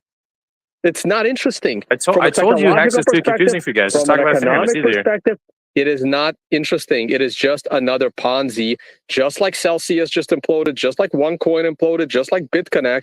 And You know what's funny? We're Hex older is than all gonna those end the things, and same yet our way. chart is up 250x versus Bitcoin. Crazy how that works, huh? It doesn't matter how much you're up. The question is this sustainable? And it's not, because it's just a Ponzi. Dude, it's just Bitcoin with less negative externalities. We don't have to pay miners to dump the price all the time. We just pay a little bit of fees. People average lock up 7 years. What do you think happens to some people buy and lock up 7 years? What do you think happens to it? The price goes up. It's obvious. Oh yeah, it's been going down. Yes, you have lots of gimmicks. You're just explaining a better made Ponzi. Hey, you know what? It's not better. Like the Ponzi is not better. Let me ask you, why isn't Bitcoin a Ponzi real quick? To be fair, Tone, Why I isn't didn't Bitcoin a mean Ponzi? better as in it's a better investment. I just meant that by locking it up for 7 years, he can hide the fact that it's a Ponzi for longer. Why isn't Bitcoin a Ponzi? Where's its base demand? Where are people using it as a currency? Sure, this was explained in a post by Luke Dash-Jur, another one of those Bitcoin. You mean the guy that keeps begging online that can't pay his bills, broke Luke Jr.? The guy that is like nearly. That's the one of the smartest computer engineers alive. And yes, he's not very wealthy. And yes, he needs donations. And he's still one of the smartest computer science people in the world. He wants the block size to be 200 kilobits, not 1 megabyte, right? You know that, right? He has arguments for that, by the way. And whenever Luke Dash Jr. thing, people listen. Yeah, I listen, and everyone else laughs, including the core devs who are on my side on this one. That Luke is crazy. Well, yeah, lots of geniuses are crazy, and he's one of those, right? And core devs aren't laughing at this. It's seriously being discussed. It's not going to happen. I don't think it's going to happen. But he has good points on that. So in 2013, he explained why Litecoin is just a Ponzi and Bitcoin is not. And the answer was very simple. The reason why Bitcoin is not a Ponzi is because Bitcoin actually innovated something. Because it innovated, it created, it solved the Byzantine generals problem. It solved the double spend problem, basically. And now you have unconfiscatable, censorship resistant digital transfer. And it's capped at 21 million. This innovation. So you say unconfiscatable all the time, and the government confiscates it and sells it all the time. Why do you keep lying like that, man? That's just bad key management. Yeah, 100%. But they confiscate it all the time, and you run a show called Unconfiscatable. It's a scam. It's a lie. Key management. It's bad key management. It's just Dog, bad then key call management. then rename your conference Good Key Management, because you're scamming. The protocol itself, if you properly secure it, is unconfiscatable. Always said that. Because Bitcoin actually has an underlying innovation of decentralization, it prevents Bitcoin from being a Ponzi. Everything else in crypto, at the end of the day, is pretty much a Ponzi because they haven't innovated anything. So what happens when Ethereum has negative supply growth due to fee burning and switching to proof of stake, and Bitcoin is still not even hard money and still inflating to enrich miners to dump the price to pollute the environment? Ethereum and PulseChain.com does the same thing, by the way. Ethereum doesn't have any actual innovation to the world. So eventually there will be no need for the Ethereum token, because everything that you can build on Ethereum, you will be able to build on a side chain of Bitcoin. Munib is working on one of them, and there are several others. So everything that Ethereum can do, Bitcoin can also do. That is why the Ethereum token will not be needed unless Ethereum actually converts itself to be a centralized corporation like Microsoft and converts Ethereum to an equity and stock of the Ethereum, the company. Then that token has a chance to exist long term. Is the reason there's 10 times more liquidity in wrapped Bitcoin on Ethereum than in the liquid network on Bitcoin because Bitcoin's so cool? Anyone that wraps their Bitcoin on Ethereum doesn't actually believe in Bitcoin, and they just want to invest in the latest and greatest thing to try and make more fiat money, and eventually they all get burned. and they all made yield instead of the actual hardcore Bitcoin bros that deposited their coins right into BlockFi and right into Celsius. You only hear from the people that made money on yield. You don't hear from all the people that lost all their money in Luna, all the people that lost all their money in Celsius. These people can might not be able to afford internet going forward. So you don't hear from all the failures. You only hear from the successes because they have a bigger microphone. That's why I never hear from your students because they lost all their money. Your students never talk crap on my posts because they're all wrecked and they don't have anything to talk smack about. Listen, you should stop promoting margin trading. It's horrible. Richard, you're just another version of the course sellers up here. You're up here telling, I'll get you rich. I'll sell you something. I got big Lambos. Trust me. Don't trust these guys. Trust me. You're just like. What are you talking about? I'm up here talking about Ethereum. I don't even want to talk about my projects. I'm not even talking about my projects. You haven't talked about Hex this entire time. Bro, you came up here and said, I'm a god. Listen to me. My Lamborghinis are huge and all the people who buy my coin are rich. You're just another version of all these people you're arguing with. Nope. I'm the guy that called the top on the day. Check the charts, buddy. That has nothing to do with what I just said, though. You came up here and said, hey, listen to me. All the people who buy my coin get rich, dude. And then you described... No, I'm the guy getting people to hold their own keys. Listen, you can't remove price risk in speculative instruments. You're going to get bubbles. Things are going to go up and down. That's not removable. But you can remove counterparty risk. I'm the guy getting people to hold their own keys. That has nothing Yeah, no, you're still a snake oil salesman. You are just a different type Tone wants you to give your keys to the exchange. I want you to hold your own keys. Hey, don't easy. These guys. Trust me. When did I say that? I don't think Tone's ever promoted that. How are you going to do margin trading and not, I don't know, put your keys on the exchange, bro? They're going to get you rich quick. Listen to me. Don't listen to them. Please do not listen to them. They are. I'm the guy that tells you crypto drops 85 and 95% all the time. I'm the guy that tells you the honest truth about the volatility. Go look on hex.com/scam or how it works, and you'll see me tell you 85, 95% drops all the time. Nobody else tells you that. You should make it. You should make it. Hey, Richard, can you change? You need to change your. We should change the domain to scam.hex.com instead of hex.com/scam. So James, I'll give you the mic. I'll give you the mic. Just hold on, James. Before I give you the mic, I just want to say, so we've got audience members, very important panelists to understand. We've got audience members from all different fields, including a lot of Hex, fans and followers of Richard. We've got a lot of followers of Bitcoin. So I think it's important to also address each audience. So when we Guys, I actually have to run. I hit a hard time stop, but I'd love to do this another time. Probably more like a walk. Yeah, enjoy, bro. See ya. Hey, anytime you guys want to get demolished on live stream and get educated, t.me/Richard Hart, direct message me. I'm happy to educate your audience, and you could do your best to try and educate mine. James, right. go. Richard, what tip would you give for people in crypto? Like #1 tip. Don't trade. You'll lose all your money. Don't buy scams. Buy things that have product market fit. Bitcoin has product market fit. Ethereum has product market fit. Hex has product market fit. Hold your own keys. Do not use things that have admin keys. You will endure 85 and 95% dips. If you give your keys to someone else, you will lose all your money. Also, these things tend to bubble up every 3 or 4 years. Maybe it's tied to the fact that the halving occurs every 4 years. But right now, we have a different macro environment because they're stopped printing money. Bitcoin's only existed previously in a market where they only printed money, so we might have extra downside. Whereas a normal 85% drop from $69,000 would leave you about $10,650.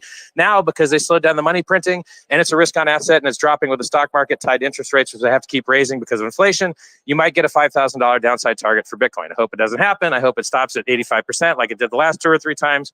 And that's it. I'm out. I hope you guys follow me. Twitter.com/RichardHartWin, Instagram.com/RichardHartOfficial, and YouTube, Richard Hart on YouTube. And I've got free self-help books that have been out for years that could change your life. T.me/SciVive. I don't have any paid courses. I don't have any paid anything. You can't possibly send my money. You don't know my address. Good luck and have fun, everybody. And don't Thank you, Richard. Scammer has left the building. Thank you. We can talk about Bitcoin now. Wow, these bastards have the balls to call him a scammer once he leaves. I'll let you make your point. Pussy. Yeah, I was just going to say that I've totally lost track of this debate and discussion. I have no idea what was going on, or we could talk. I need to run as well, but I think I just want to make a few points here because I believe the original discussion was around Ethereum versus Bitcoin, and I just want to share a mental model with the audience. I think the mental model that I use is Bitcoin is going after being hard money, right? Like that's a very different type of a asset class. Ethereum is a smart contract platform that recently is also trying to be sound money, right? But primarily, it's a smart contract platform, and Ethereum has a bunch of competition in being a smart contract platform. We're seeing kind of like the new L1s come up in the last cycle, like Solana, Avalanche, others, right? And then similarly, the people on the Bitcoin side would make the case that while Bitcoin is hard money, if you want smart contract functionality, there could be Bitcoin layers where you can go and get that, right? So the most of the debate that happens, I think people confuse that sometimes Bitcoiners are what they're arguing about is Bitcoin is better money, and I am on that side of the debate, for various reasons. I'm not going to get into that. And sometimes we confuse that you're actually trying to compare two different things, right? You're trying to compare a smart contract platform with hard money. And then the comparison from the Ethereum side, when people bring up valid points like, look, there is more liquidity on Ethereum contracts and so on. I think that competition is actually not with Bitcoin, not Bitcoin base layer. That competition is with Bitcoin layers that are built on top. And I would be the first one to admit that, yes, they are relatively small right now. There are less number of developers, less number of applications, but there is a bunch of innovation there. People are building very interesting applications, decentralized ways of using Bitcoin. And that's kind of like the mental model that at least I have in mind. NFT God? Yeah, I got to go in 5 minutes. So I just want to say one last thing to everyone in the audience. I don't have a big stance on Bitcoin or not. I honestly only really. Let's see if Funding Jim requests the mic and then let him up. Anyone on this stage or anywhere in your life tells you, hey, this is how you make money quick. Listen to me, pay me to do this. Listen to me, this is how you're going to get rich quick. Do not listen to them. They don't care about you. They're trying to get money for themselves. Question anything anyone says in this space, both crypto and NFTs. 99.9% of people in this space are scam artists just trying to make a quick buck. Right now, there's zero regulation in crypto and NFTs. So right now, all the innovation is going towards Ponzi schemes. I think Rich was talking about how his coin locks up faster. All innovation at the moment is going towards the top of the pyramid, making as much money as possible. So if anyone in this space tells you, hey, listen to me, I'll make you rich, please do not listen to them. And that's really the last thing I wanted to tell people. So I know a lot of speakers are trying to request to speak. So we're going to bring you up very shortly. And we've got some people in the ETH community here as well. Now, we did touch on Ethereum and different perspectives on Ethereum. So I want to debate the risk. And I know we talked about it in the last space. We have almost 4,000 people right now in the space. Everyone looks at Ethereum as it's here to stay, it's the gold standard, and they never question it. And there's a lot of, I know a lot of the Bitcoin guys in the early days, there are a lot of questions and concerns about Ethereum that we talked about in the last space. What can you tell the audience? Maybe, Tony, you can take this point, and I know you talked about it last time. What can you tell the audience about your point on Ethereum and sum up what we discussed last time? Because we do have some guys in the ETH community right now in the audience and some of them on the panel as well.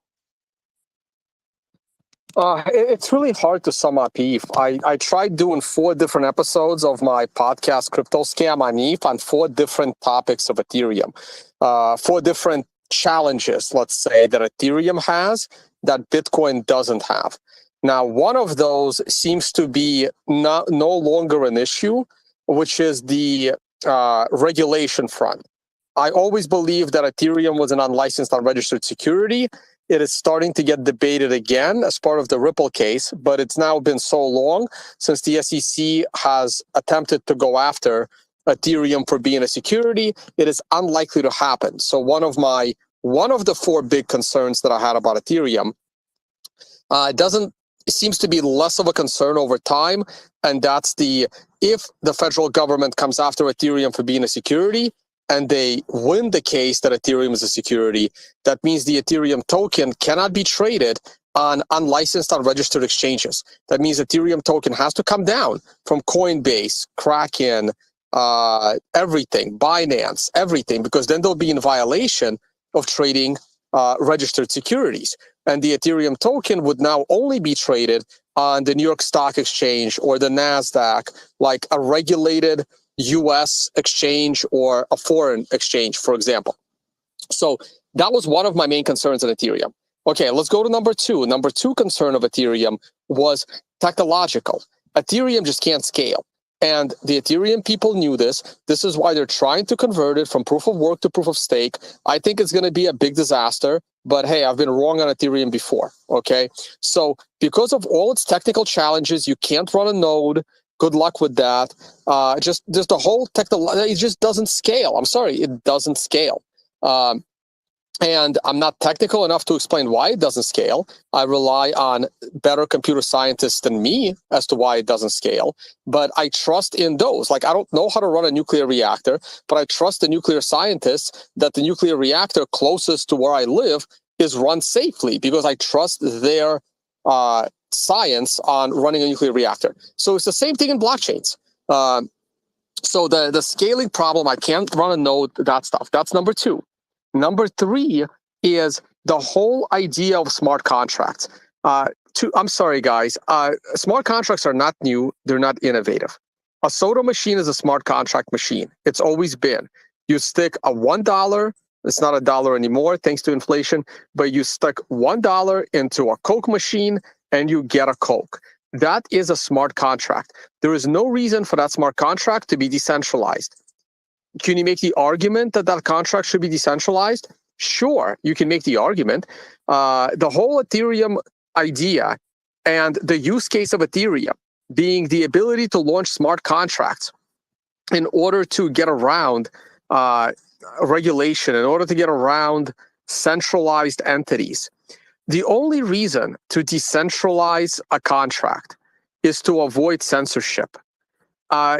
There's no other reason for that. And if the end result of that contract involves physical interaction with the meat space, as we like to call it now, it makes no sense to be decentralized. You cannot have, it makes no sense to have a decentralized Uber because you have to get inside an Uber. It makes no sense to have decentralized property on a blockchain because your property has a physical representation. It only makes sense to decentralize something that is completely in the realm of digital space. There is no interaction with a physical space. Decentralizing something that has an interaction in a physical space is only wasting very complicated computer science computation, because decentralization is computationally expensive. Idiot. Those of you that are in computer science know what when you use the word.